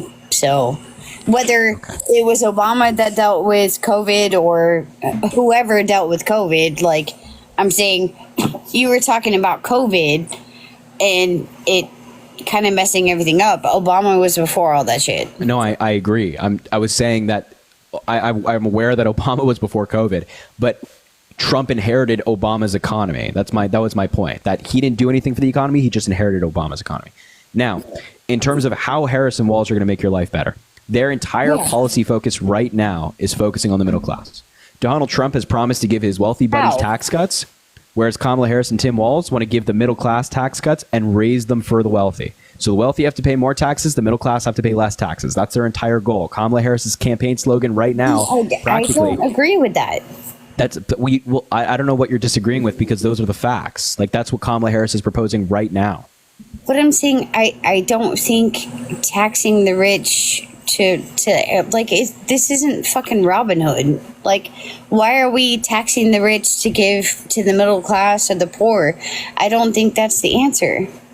Okay, so a lot of these billionaires pay an effective tax rate of like 8%, whereas like your average teacher pays a higher effective tax rate than that. Now, of course, the amount is different, but in terms of tax rate, a lot of these billionaires use all these loopholes to get it down.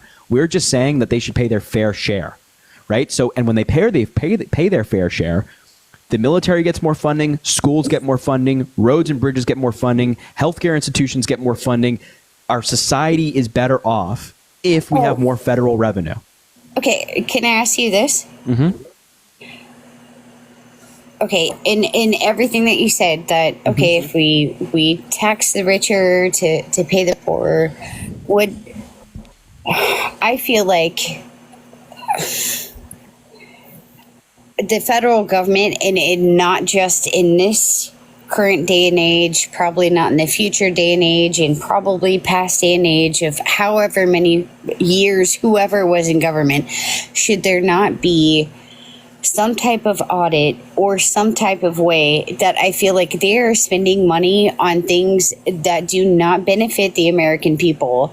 And we're talking about taxing the rich to benefit the middle class and the poor. I feel like the government is spending money on things that are ridiculous. And if they didn't spend all this money on ridiculous damn things, then they could benefit who the hell ever, whether you're high, middle class, or poor. Like, why have we not audited the government in some type of aspect to? Why is there not a receipt? Like, I'm paying money. I pay my taxes every year. So many people do. Why are we not auditing the government and figuring out, like, hey, let's not spend a bunch of money here because that's stupid. Let's spend it on the appropriate things. I feel like that would be way more beneficial to the middle class and the lower class versus just taxing the rich to, do this Robin Hood bullshit to tax the rich to benefit the poorer class. So we do audits. We do audits of like every government agency every single year. And often these agencies will fail these audits. So I don't disagree that, government efficiency can be better.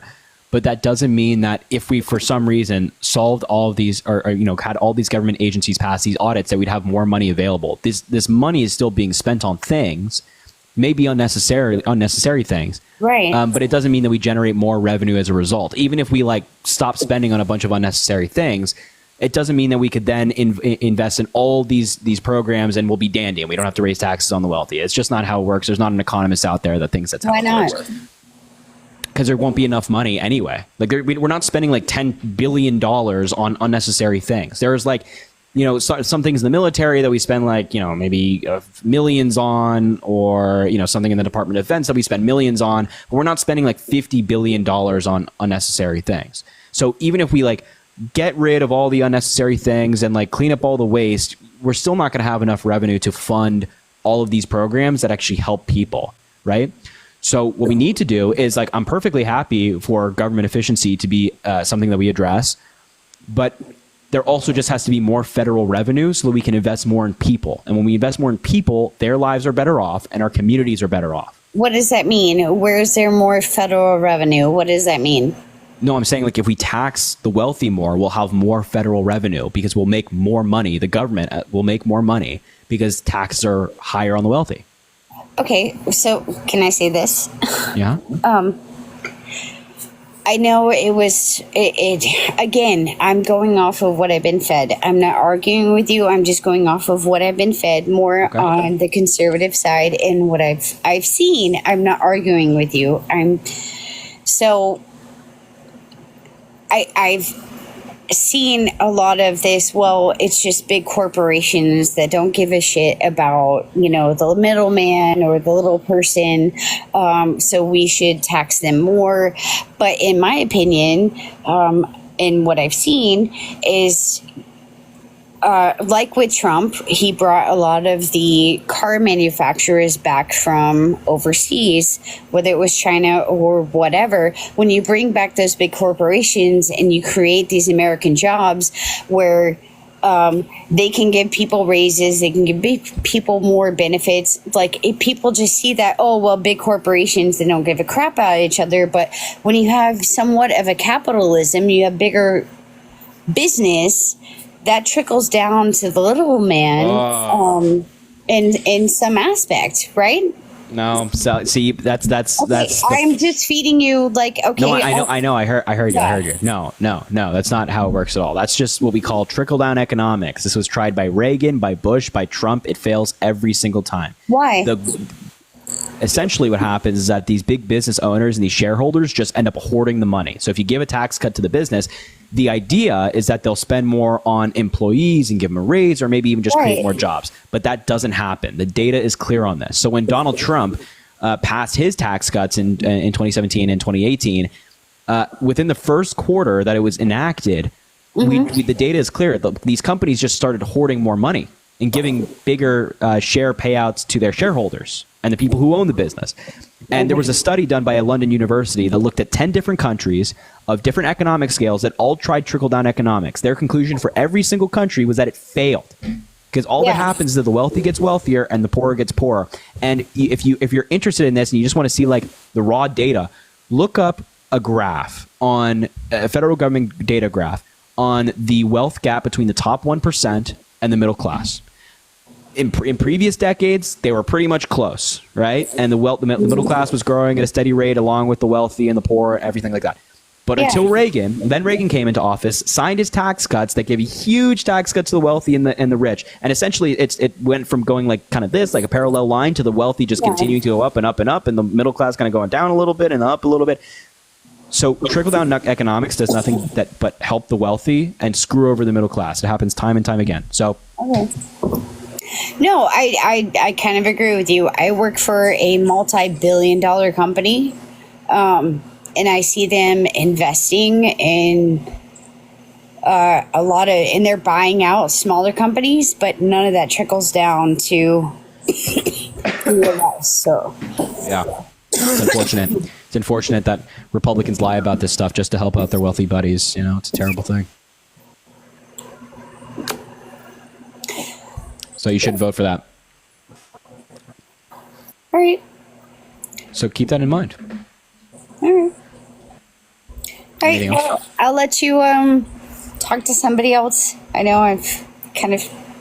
No, you're good. No, it's a good conversation. I'm glad you came up. I hope you Absolutely. reconsider I your just had a vote. lot of questions. I was kind of like, why are so many people on this side, and I feel like I'm being fed on this right side, and I was just curious. No, that's great. Curiosity is great. I hope you genuinely rethink your vote. Okay. All right. Thank you, Tiffany. Have a good one. All right. Thanks. You too. Appreciate it. I don't know if Katie Becker's still here, but I appreciate you. By the way, what I said in the chat earlier is true. It's so mid. It's so terrible. Wow. What a conversation. I don't mind curiosity. I don't mind it. Jonah, thank you for the $5 saying no hate. Just curious, why not debate actual debaters? Anybody's welcome to come up. We don't. So if like Ben Shapiro wanted to come up in the live, he's welcome to come up, but they choose not to. It is what it is. Cohen, thank you for the $5 saying, hey Harry, I'd love to get on to be more informed. Absolutely, man. We can make it happen. Felicia, thank you for the $10 as well, saying please make them say her name correctly or say VP. 100%. We try. They still sometimes don't get it right. The Kitten, thank you for the $5 saying hosting late night debate /lives. We try. And Margaret, thank you for the $25 saying DNC here. Good job. That's the DNC. It's how we funnel the money through everybody. It's so true. Kelly, thank you for the $5 saying buy something for yourself for putting up with Grumpy Gramps. I appreciate that. Megan, thank you for the $5 saying the glasses are cute. F that guy. Yeah, F that dude that was yapping earlier all about it. That guy's weird. Maria, thank you for the $10 saying for dealing with dirty grandpa. There you go.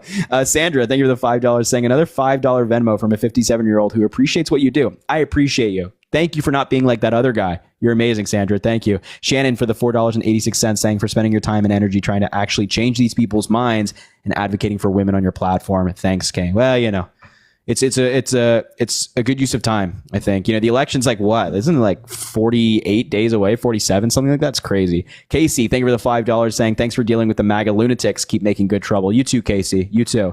And Avery, thank you for the $1 saying the Trump rally tonight was across the street from me and I could smell racism. Keep fighting the good fight and putting MAGA in their place. Yeah, that Trump rally. I actually made a YouTube video tonight about that Trump rally. It was not good. That Trump rally was a disaster.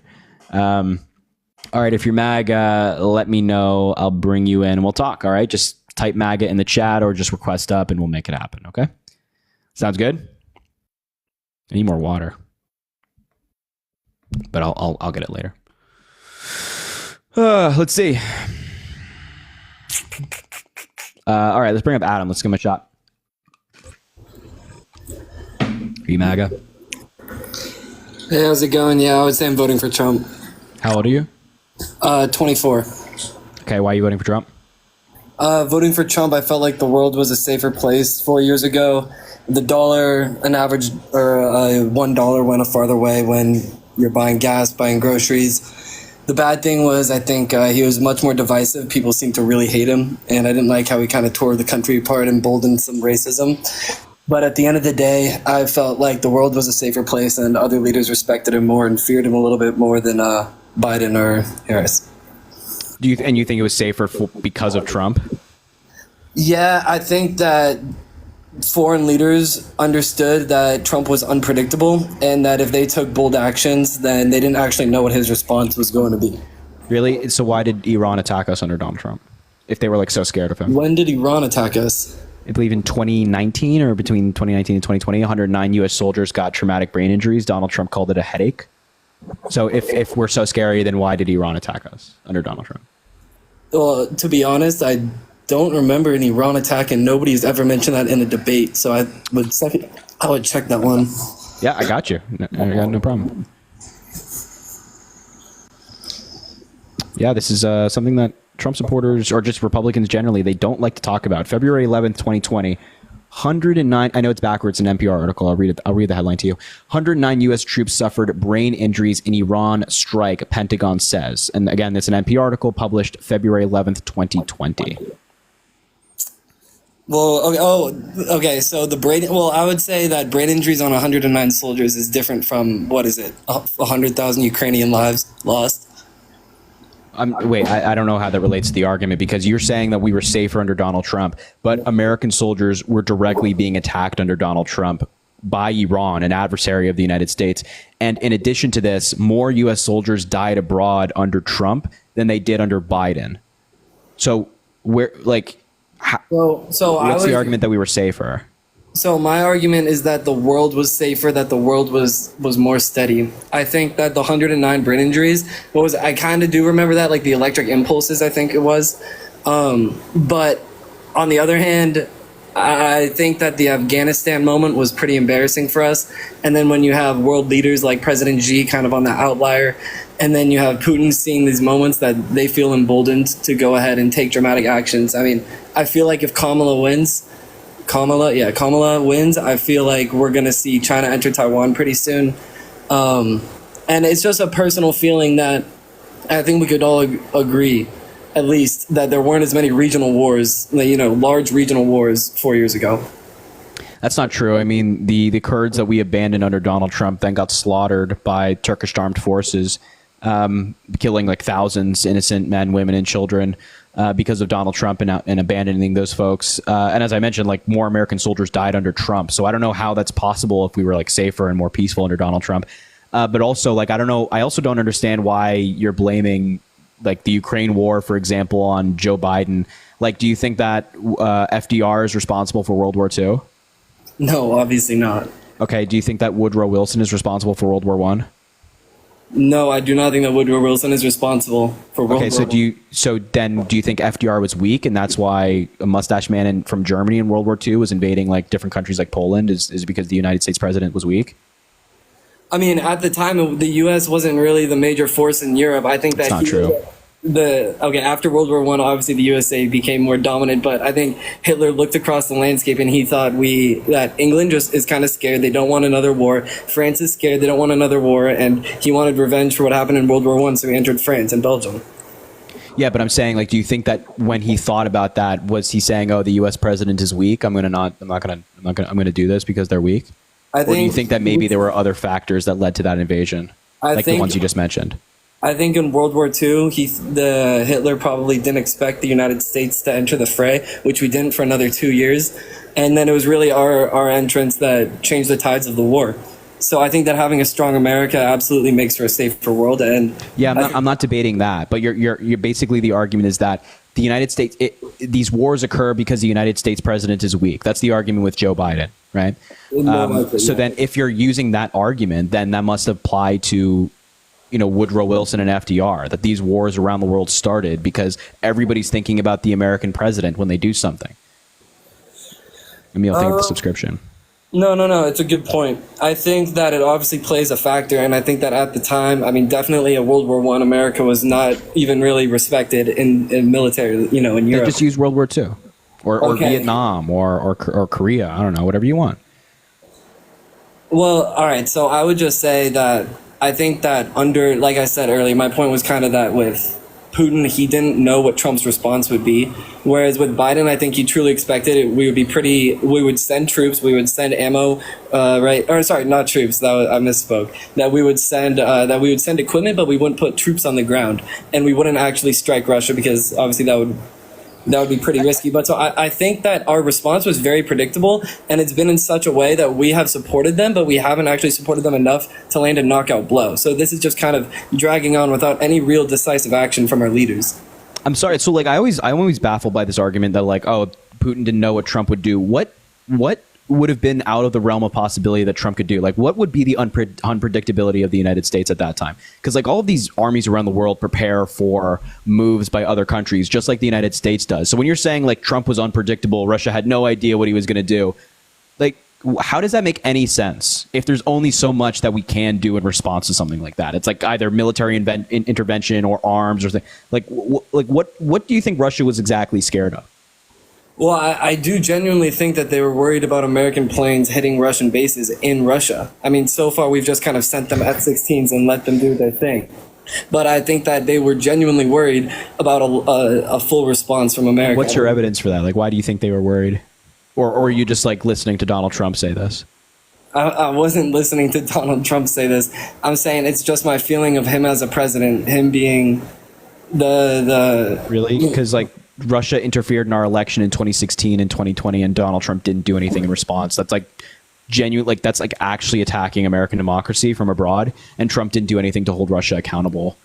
So I'm just curious, like why you think, like what's your evidence of Putin being scared of Donald Trump? Well, I mean, the simple evidence would just be like an A/B test. When Trump was in office, right, there wasn't the war, and then while he left office, there was the war, right? Well, that also plays right into a correlation causation fallacy of like, oh, well, since it did take place under this person, that person must be the cause. When, as you just acknowledged, like that test obviously does not work with FDR, where it's like, oh, if that's the argument, then oh, just because World War II started under FDR, that must mean it's because of FDR. Or you can do that same test with Donald Trump getting attacked by Iran. Just because we got attacked by Iran means it's because Donald Trump's weak. It's like, I'm sure you wouldn't agree with that argument. So the A/B test is not great. No, I think that right. The causation versus correlation, the A/B test is not great, but when you look at it over the next 2 years and what has happened in the subsequent 2 years, I just don't feel like any progress has really been made towards peace. And yes, we keep sending them equipment, but has there been any real negotiation or effort to try to end the war? Yes. We've tried that a number of times where Russia keeps sending cruise missiles through apartment buildings. So it's kind of like hard to negotiate peace if Russia's like bombing schools and hospitals and things like that. And look, the United States position is let's end this war right now, like right now. And there's one way we do that. Russia pulls their troops out of Ukraine. Right. It could end right now today. In a perfect world. But can we be realistic? How do we end this? Yeah, I don't think there's a very good way to negotiate with a dictator, especially one that's set on taking over a country. We've seen this, again, we can reference history when we try to negotiate with dictators. Like we tried to appease Mustache Man in World War II, and appeasement is a pretty bad policy. So if we just try to appease Putin, I think that they'll just continue. So appeasement obviously doesn't work. We have historical precedent for that. So we have to keep funding Ukraine. And now Ukraine's actually making a lot of major gains, pushing Russia back on their own front lines and regaining Ukrainian land. That seems like a much better strategy than just giving up Ukrainian land and hoping that Russia won't continue, only for them to maybe just decide in 5 years that actually they want more land and this whole thing restarting. No, I agree with you that you can't really negotiate with Putin. My problem is I think that the United States hasn't supported Ukraine, hasn't really made a decisive action. Okay, we're going to go and we're going to help end the war and we're going to reclaim the land that they lost, because they already lost 20% of their country. So let's be realistic. Are we going to actually help them win this war, or are we going to keep going as this is, where Ukraine is stretched super thin? They made a little bit of, they won a couple miles in like the Kursk region, and a completely, in an ineffective region, versus they've already lost 20% of their country. So realistically, what is going to happen? I mean, Russia could just continue to bomb Ukraine. It's a war of attrition at this point, and Russia's going to win that. Not necessarily. Not necessarily. It's they're not necessarily going to win a war of attrition. I mean, Russia is like historically a meat grinder where they'll just like throw their people out there and just let them die and die and die and die. But Russia is having a significantly more difficult time than I think they want to admit. And just for the record, like Donald Trump has spoken unfavorably about funding Ukraine further. His whole thing is like, I'll end it within a day, which like, that's obvious nonsense. Any military expert out there would say like, that's not going to happen. That's his whole policy. Whereas Kamala Harris is firmly standing on the side of Ukraine. And also, by the way, Donald Trump said that if a NATO country didn't pay their dues 1 year, he would allow Russia to invade them and, quote, do whatever the hell they want. That's not what he said. That's literally what he said. No. He said if they didn't raise literally their what they military- said. He said if the countries didn't raise their military spending to a minimum of 2% of their GDP, that he was going to... Wait. That's the dues required by NATO. So he said if he didn't pay his dues, the 2% of GDP for NATO every single year, he would allow Russia to do whatever the hell they want. I understand that he said that, but it's obviously a bargaining chip. He doesn't actually believe that. Really? So I'm sorry. Why the hell would he say that? Because even like officials going back to like Reagan and Clinton and all these different Republican and Democratic presidents are like, yeah, this guy's nuts. This guy's nuts. There are plenty of presidents before who have stood strong with NATO. Screw that. You know what's a strong bargaining chip? Saying, I'm standing with NATO, and if Russia even takes an inch of NATO land, we will defend our NATO allies. That's a bargaining chip. Instead of saying, oh yeah, our allies, if you don't pay your dues, then I'm going to let Russia invade. What? But then I have a question for you. If somebody is not paying their NATO dues, why do they deserve to continue to be defended by the stronger countries? Why don't they just man up and pay their dues? Because, first of all, a lot of these countries are less economically well off than we, the United States, are. So we can afford our dues, but some of these countries can't. Also, second of all, more countries are paying their dues under Joe Biden than they were under Donald Trump. Around 23 out of 31 NATO countries are paying their 2% right now under Joe Biden, a record in NATO history. So we can do this without threatening them, saying, oh, if you don't pay your dues. And also, why do they deserve protection? Because I don't think that millions of people should die and Russia should get stronger just because a country didn't pay their dues in 1 year. That seems like your whole thing is like, oh, peace, right? You want peace, a more peaceful world. Yet you're saying that if somebody doesn't pay their 2% dues in 1 year, they deserve for all of their citizens to die and for the United States not to come to their defense. That's nonsense. That's not. I did not say to pay their dues in 1 year, but I think that you said that they don't pay their dues. The people that are in NATO should meet the NATO requirements. Yeah, I didn't say in 1 year. You can obviously give them 4 years to get on track. That's not what Donald Trump said. That's not what Donald Trump said. And even 4 years to get on track, that still makes no sense and would cause a broader war because they're still allies of that NATO country, whether they're NATO or not. That would just cause a broader war. It's a complete misunderstanding of foreign policy. Makes no sense. I think that just going with the status quo and not questioning why these other countries are not contributing an equivalent amount, whereas USA is contributing 3.3% of our GDP goes to military, 66% of NATO spending on military is from the United States. I think it's fair to ask other countries to contribute their part. I don't think that's an unfair thing to say. That's why, I'm so glad that Joe Biden has a record number. By the way, the NATO head announced this in the Oval Office sitting next to Joe Biden. But now more NATO countries than ever are paying their dues. And that's had to happen under Joe Biden without threatening them. You know, threatening our allies is never a really good strategy. Standing with our allies is a better strategy. Are they our allies when they don't make their dues and they constantly make fun of America? Are they still our allies? What NATO country is making fun of America? I mean, you could point to both sides are making fun of each other. I guess that's kind of a weak argument. That's a weak. Okay, that was a weak argument. But I'm just saying that other countries that ask America for protection and then go and call us the crazy lunatics with all of our guns and then ask us for protection, it seems a little bit hypocritical. I don't know what country you're referencing that's calling their government. The people countries laugh at America. The people within those countries are welcome to laugh at America if they'd like. It doesn't mean that Russia should invade them and there should be a broader war. Of course not. Of course not. Okay, so then why would you even bring that up?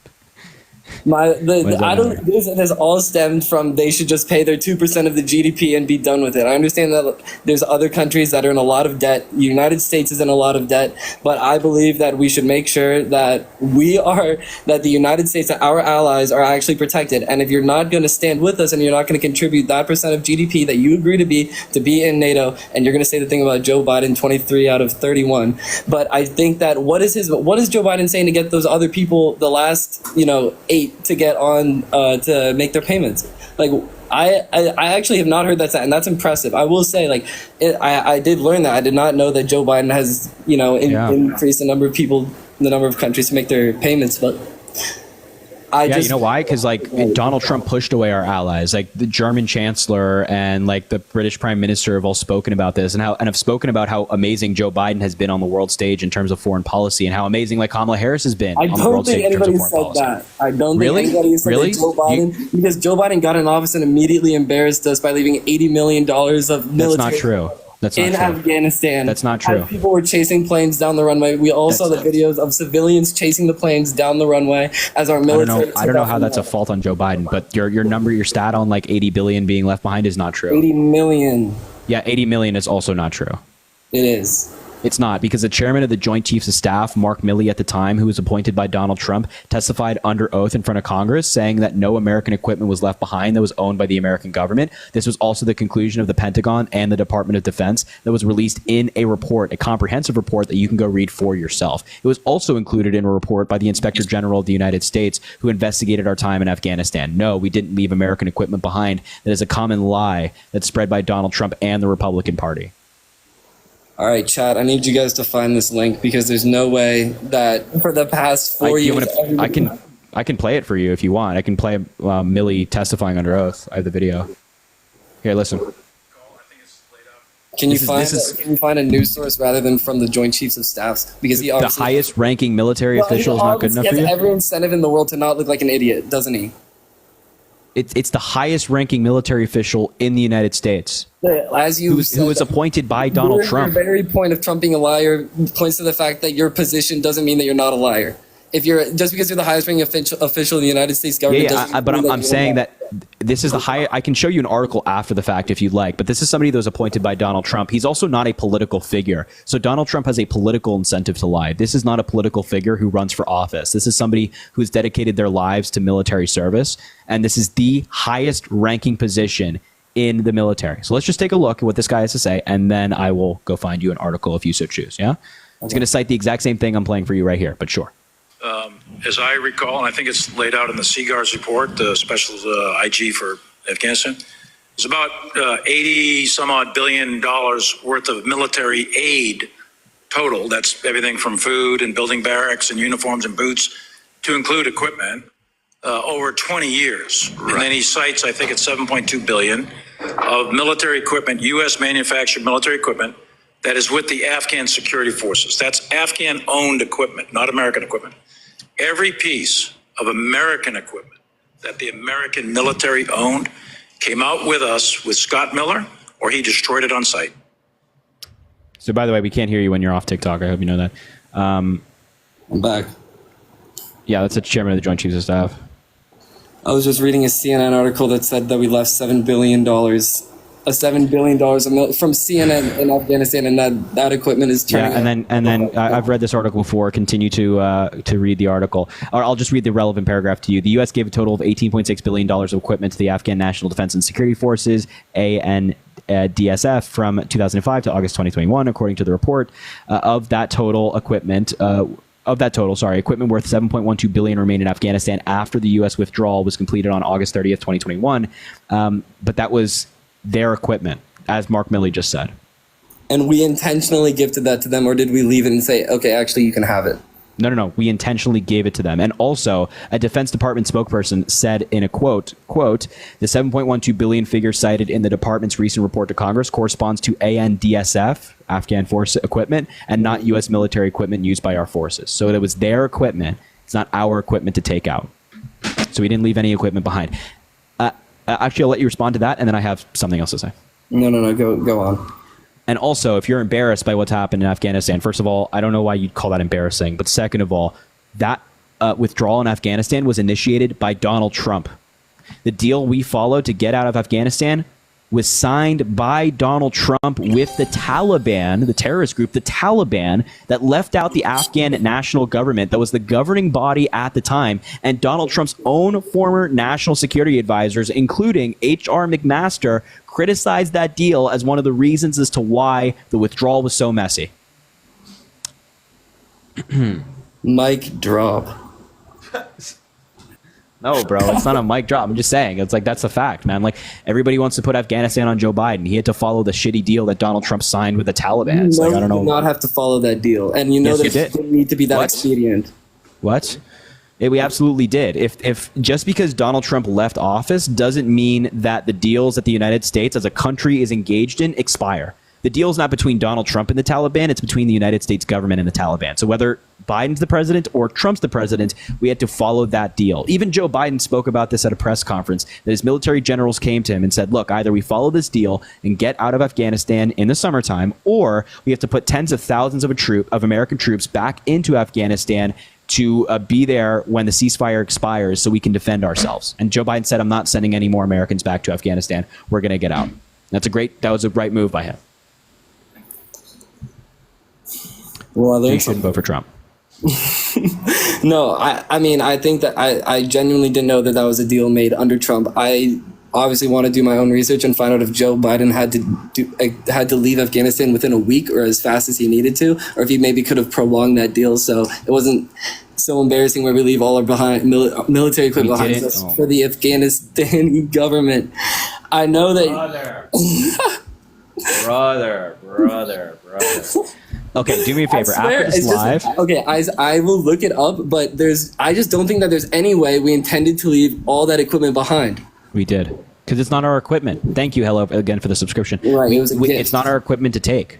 It's not our equipment to take. We can't just take the equipment. If we gave it to them, we can't just say, well, actually, we don't want to give it to you anymore. We're taking it back. It's also equipment that we didn't even need. It's not ours. We didn't need it. And after this live, look up the Doha Accords. It's spelled DOHA Accords, ACCORDS. Yeah. And that's the deal that Donald Trump negotiated and signed between him and the Taliban. Okay. Okay. Amazing. All right. I just wanted to ask before I left on the economy. On the economy, does Joe Biden bear any responsibility for inflation rates hitting the highest they've hit since Jimmy Carter? No. He bears no responsibility as U.S. president. Well, if the argument is that he bears some responsibility, then I'd argue that Trump bears more responsibility. Because he gave out stimulus checks, or why? Well, the stimulus, if the idea is that, printing money creates inflation, and that's what happened in this instance, then I would say that Donald Trump contributed to the inflation rate more, because if you combine both of his stimulus packages, they add up to a higher sum of money than Joe Biden's stimulus package. So if the argument is that printing more money leads to inflation, then Donald Trump has more of a responsibility than Joe Biden. I think Donald Trump only passed one big stimulus package, and then remember, Joe Biden wanted to pass that $2 trillion. Joe Biden wanted to pass that second $2 trillion package that Joe Manchin dissented against at the last second and saved us from 20% inflation rates. I don't know where you're getting that. I don't know where you're getting that 20% number from. All right, yeah, it's probably low, right? $2 trillion added to the world economy. It's not really how any of this works, but that's okay. So again, Trump passed 2 stimulus packages, not just 1, 2, and both of those combined equal more money than the stimulus package that Biden passed, which I think was under $2 trillion. I think it was 1.9, 1.7. I don't remember the exact number. And the one that got rejected. Remember the one that he tried to pass and got rejected? Yeah, I mean, so there was negotiation over a bill, but they got the most of what he wanted to pass, because remember, we had the House and the Senate at the time. And it lost by 1 vote in the Senate. Well, we had the House and the Senate at the time, so we actually passed most of what we wanted, but obviously you don't get everything you want in most of in government most of the time. So the chat says ask about the border. So can you give an explanation to why the illegal border crossings were much lower under the Trump presidency versus now? Yeah, so COVID spurred a lot of people out of their home countries, because we, the United States, have a really developed economy, so we were able to bounce back quicker than most countries in the world. But these Southern American countries that are poorer and don't have as much access to economic resources, their economies didn't bounce back as fast as ours did. So a lot of these people lost their jobs, the industries disappeared, they weren't putting food on their table, they had to find new opportunities. So what they do, they go to the United States. And that happened after Trump left office, but actually the increase started under Donald Trump. You look at a graph and you look very closely in the January, December area before Donald Trump left office, the increase started pretty rapidly under him. And so this was always going to happen, whether it was Trump or Biden, this influx of immigrants. And we know this again because it happened in other countries around the world. Like, for example, France had to pass their strictest immigration bill. The Democrats of France, if you think about it that way, actually worked with the Republicans of France to get an immigration bill passed because they were experiencing something similar. So it has, again, nothing to do with Joe Biden, nothing to do with Kamala Harris. It was global circumstances forcing people out of their home countries. And also the idea that the border was secure under Donald Trump and it was so secure, and nonsense, because apprehensions at the border doubled between 2018 and 2019. They doubled in 1 year under Donald Trump. And total border crossings had fallen off a cliff. It went from 4 million down to 1 million per year. What? No. Yeah. Border crossings were relatively low when Donald Trump got into office anyway. But obviously, if there's a huge economic catastrophe all around the world, there's going to be more people seeking opportunity here in the United States. And I want to make clear that right now, illegal border crossings are at the same level that they were in 2020 under Donald Trump while he was president, and in around 2019 levels as well. So the border's not open, and Joe Biden and Republicans in the Senate tried to pass an immigration bill that Republicans blocked. Yeah, because it was a $1.5 trillion bill. You can't just throw everything. It was not a $1.5 trillion bill. How much was it? It was well, it depends. What are you talking about? The immigration portion? Because there was 2 bills. There was one that included federal government spend. there was one that included immigration funding, and there was one that included Ukraine funding, and then that bill was together. So the Ukraine funding was like $60 billion. There was funding for Israel, funding for Taiwan. That got passed separately. The immigration was like, I want to say like in the tens of billions of dollars. No way. But it was, no way. Yeah. No way. Because a lot of what we need right now to fix the immigration problem is not like just throwing a bunch of money at something. It's reforms to the actual law and what the actual law says. So we need to reform the law surrounding asylum, but we also do need to invest in border patrol and immigration courts, which Donald Trump blocked. Okay, and what about the pieces of the wall that the federal government had bought under Trump and Joe Biden sold for about 1 penny on the dollar when it was already mapped out, ready to go? Yeah, I don't know anything about that. I'm pretty sure that's not true, but also I don't really care. It was a Wall Street Journal story, so I think it was true about them selling. Yeah, I just don't really care at the end of the day, because building a wall doesn't solve the problem at all. All right, I think it would solve a lot. Really? Because there's a wall right now at the border. I don't know if you know that already. There's already a wall. Yes, there's a wall, but I think you can look at the crossings in Texas versus California, and you can see pretty clearly what happens when you have different states on the border taking very different approaches. Yeah, I mean, just to be clear here, the federal government with Joe Biden at the helm want to take a stricter approach. The Republicans are blocking that policy. So you're like, oh, the Democrats, don't want to pass immigration policy. The Republicans do. It's literally the opposite. Yeah, I really don't think that that's true at all. Really? Because if you want to go look at the clip of Donald Trump at his rally saying, please blame me if the bill fails, you can go do that. Because that's what he said. He said, please blame me. So I blame him. Okay. What do you, so if you had to pick between, for your favorite candidate, if it was Joe or Harris, and you had to pick one to be president, who are you picking? Kamala Harris is running for president right now, so I'm going to pick her. Right, but that wasn't the question. If you could pick your dream candidate. No, I'm not picking between either of them. I love both of them. They're both great. Is there any of Harris's policies that you're not a huge fan of?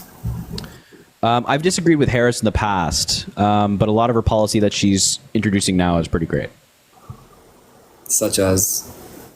Her housing policy, her economic policy, her strong stance on reproductive rights. The housing policy, right? $25,000 credit for first-time home buyers. Uh-huh. How in the hell does this not just jack up home prices? Like, please explain to me how pumping money into the system doesn't just raise prices. This is... Sorry, I don't mean to blow out your earphones. Yeah, sorry, respond. No, I don't understand why you think it would, because the sellers don't know who got down payment assistance. They don't know that. It's not like you walk around with a sign saying, oh, I got this assistance or not. And also, it only applies to certain people. Only people who have paid their rent on time for 2 years and actually qualify for this assistance. It's not like if you're a billionaire and you've paid your rent for 2 years on time, you don't get $25,000 in down payment assistance. So it's mainly for working class or less well-off Americans to get this assistance. So I don't know why you think it would jack up home prices by $25,000. Well, simply if you give people $25,000 or even if it's overtime to buy homes, you're just going to raise the price of homes. At least if I'm selling homes, and most people would think rationally.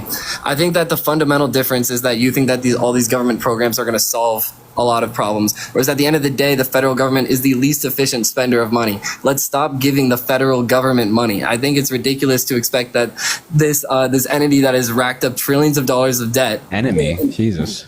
Entity, not enemy. Oh, I thought you said enemy. I was like, wow, that's a strong word.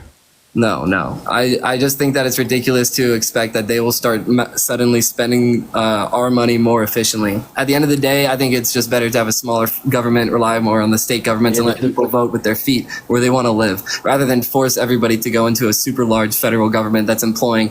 And so some estimates are saying that about 50% of the United States population is receiving money from the federal government directly or indirectly, through their jobs, through other policies. I just think that at the end of the day, we need to be a country that relies on private business rather than a government-run society. And I think that that's ultimately where we disagree. Yeah, so how's the free market working right now with housing? Kimber, thank you for the resubscription. How's it working? What do you mean, how is it working? The home price? Because right now, there's no down payment assistance via federal government policy or anything like that. So how's the market working with? Well, housing prices are skyrocketing just like about everything else recently because we hit 9% inflation, as you know. Yeah, but the housing prices are kind of separate than inflation. No, they are not. The Yes, they are. Housing is a basic commodity. There's houses all No, across the world. housing prices are often separate from like grocery prices, for example. Like they don't go up at the same rate, and they haven't gone up in the same rate in the past couple of years. Well, they're both going up dramatically. I mean, there's inflation all the time, so There's they're inflation both all going the up. time at different rates. Under Jimmy Carter, you had 20% inflation, and then Reagan, you had 2 or 3%. Like, I think Yeah, it's except in terms of the inflation right now and the prices going up right now, that has nothing to do with Joe Biden. So like, I'm just curious, like how the market's doing, or like the free market doing without government intervention is working with housing right now. You just acknowledge that prices are going up really rapidly. So maybe the federal government should, step in a little bit and do things like $25,000 in down payment assistance. And also a part of Kamala Harris's plan is working with contractors, giving them tax benefits and incentives to build more houses. Those are like private individuals, not the federal government building houses, but private individuals building more houses, apartment buildings, single family homes, things like that, to have more options on the market to meet the demand. So that's Kamala Harris's plan. Donald Trump has zero plan, no plan. The free market will, as a free market will, meet the supply will meet the demand, and prices will be the... Yeah, it's doing a great job right now, ain't it? It's just doing a great job right now. Exactly, because prices are going up.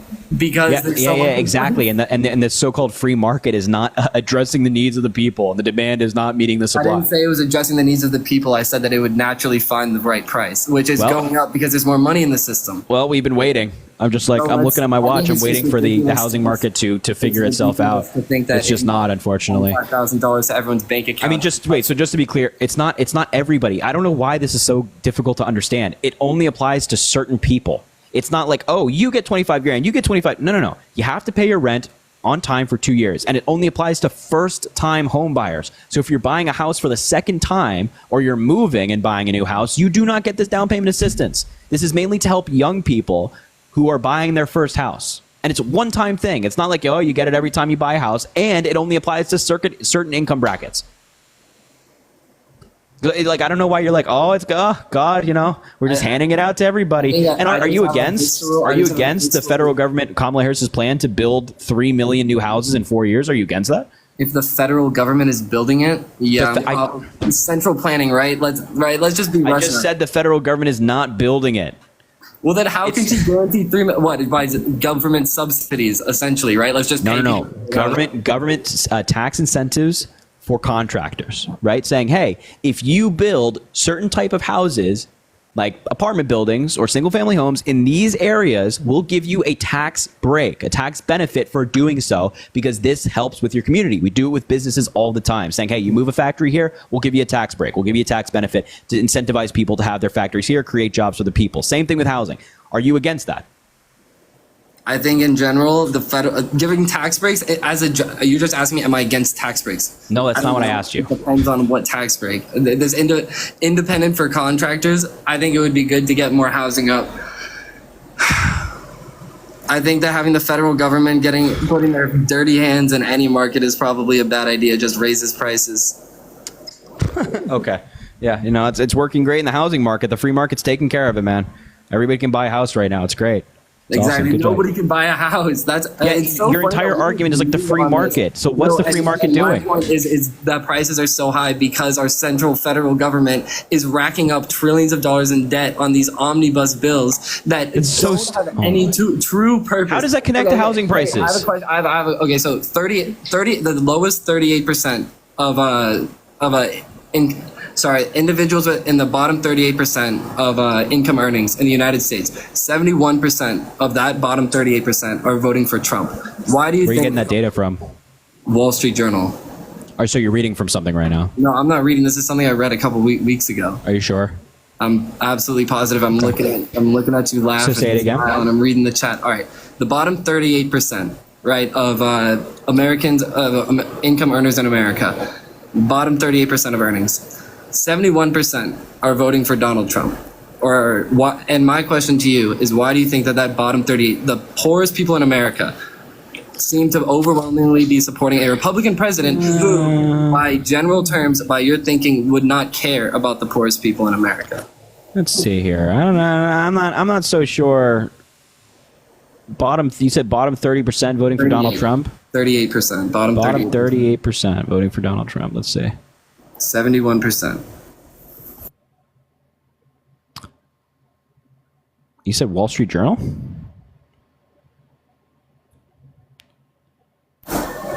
Yeah, I'm trying to find it too. I'm not seeing anything regarding 38% of a certain income bracket voting, or excuse me, 78% of a certain income bracket voting for Donald Trump.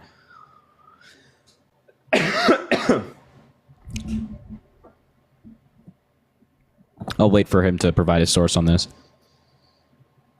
But while we do wait, It's Wall Street Journal. Laura, thank you for the $2 saying hubby's gift to me. He registered to vote yesterday. Amazing. I'm so glad to hear that, Laura. That's fantastic. We love registering to vote. It's such a beautiful thing. Come back here, Adam. Okay. All right. So what's the source? I got the stat a tiny bit wrong. All right. So of voters, hold on. It's still a good stat. Of voters, 38% said that the cost of living was causing financial strain on their daily lives.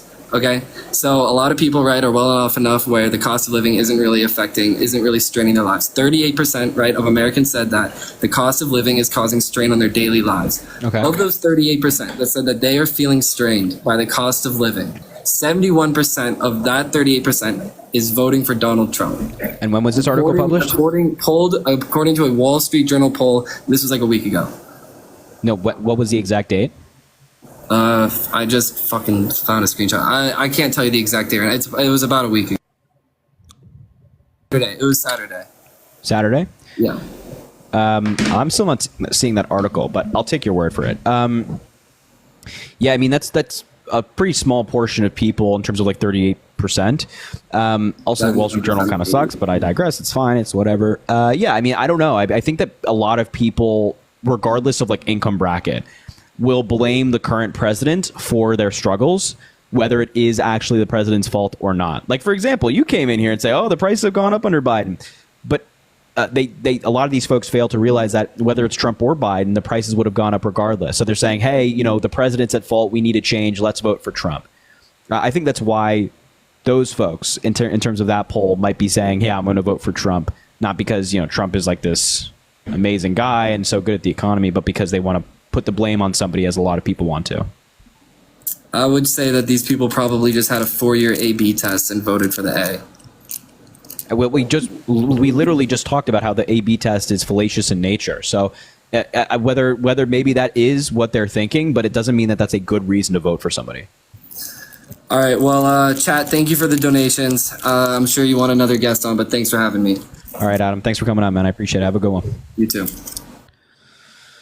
Avery, thank you for the $1. Oh, wait, I already read that. Steve, thank you for the $5. Garrett, thank you for the $20 saying keep fighting the good fight. I appreciate you, Garrett. You too, my man. And Amber, thank you for the $20 saying thank you. I've been canvassing and having the sorry, I misread. I've been canvassing and have the perfect answers to every question I'm asked because of these debates. I've even swayed a few, and it's due to you. Harry for Prez. I like that. And first of all, Amber, thank you for canvassing. That's amazing. And the fact that you're using these arguments here, it's kind of cool. I appreciate that. Kylie, thank you for the $1 saying, what's the best study to show my Republican dad that trickle-down economics is a scam? Yeah, let me find it for you. London University. Sorry, one sec. Let me see if I can quickly, if I can't quickly find it, I'll maybe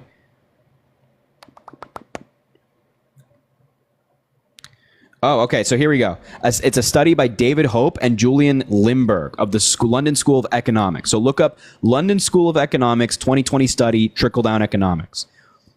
Once again, or you can even look at a CBS article. The CBS article is titled 50 Years of Tax Cuts for the Rich Failed to Trickle Down Economics Study Says, published in December of 2020. Highly recommend that study. It's a good one. Ruth, thank you for the $5 saying, Harry, please mention the HBO doc Stopping the Steal to MAGA. Can you also please consider not calling Harris by her first name anymore? We don't call any other candidate or president VP by the first name. Why Harris? Put her on the same level.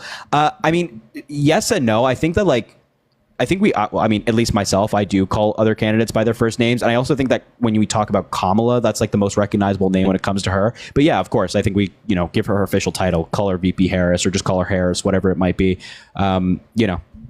I think it generally is the same.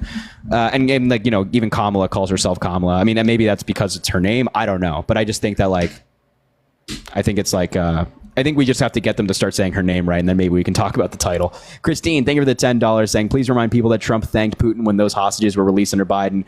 Also, former members put out a statement about the Iraq pullout, saying how Trump messed it up and Afghanistan and Biden was handed a mess. Not sure if you're aware of that release. Thank you. I appreciate that. That's good. It's a good point. Yeah, a bunch of those military leaders actually came out and endorsed Kamala Harris. So I did see that statement. Chris, thank you for the $30, saying keep giving us hope for America's future. I appreciate that. Thank you for the $30. It means a lot. That's very kind. And Kiona, thank you for the $4.86, saying vets for Harris. $7 billion in military equipment is not as much as people think. As a prior UAV operator, one of my aircrafts alone were worth $20 million. Wow, it's a lot of money. Yeah, there you go. Tony, thank you for the $10, saying companies can't reasonably or responsibly handle the 25K, but they can responsibly handle the tax cuts. It's a good point. It's a good point. Let's see here.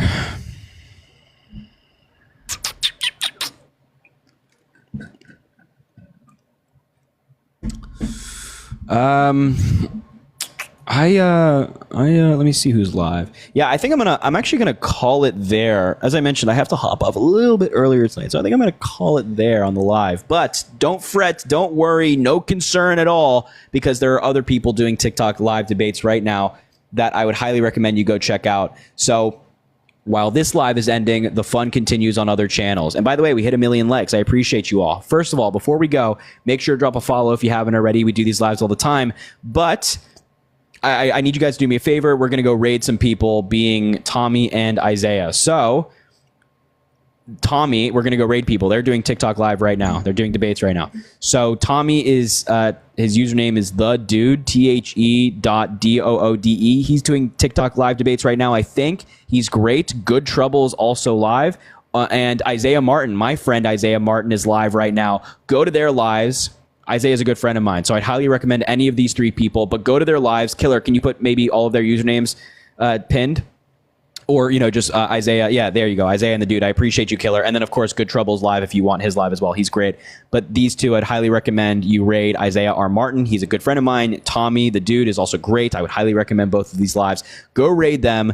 Go tell them that I sent you and say, Harry raid, Harry raid, Harry raid. Go let them know that we sent them. Or just say Harry sent me and all that good stuff. So go show all of these people some love. But anyway, listen, I post on every single social media platform. I post on Instagram, Twitter, YouTube, TikTok, all under the username Harry J. Sisson. Drop a follow here on TikTok if you haven't already. Of course, subscribe on YouTube, follow on Twitter, follow on Instagram. If you want to raid any of these people, they're all right here. All of their usernames are right here pinned. So definitely check them out. But aside from that, aside from the self-promo and the debates, I hope you guys have an amazing rest of your night. I hope you guys have a great Thursday tomorrow. We're nearing the end of the week. So if you're in school or if you have work, whatever it might be, power through. You got this. I believe in you. And have a good rest of your week. Yeah. All right, everybody. We will talk soon. I appreciate you. Go raid all of these people once more. Let them know. Let them know we love them. And all right. We'll talk soon.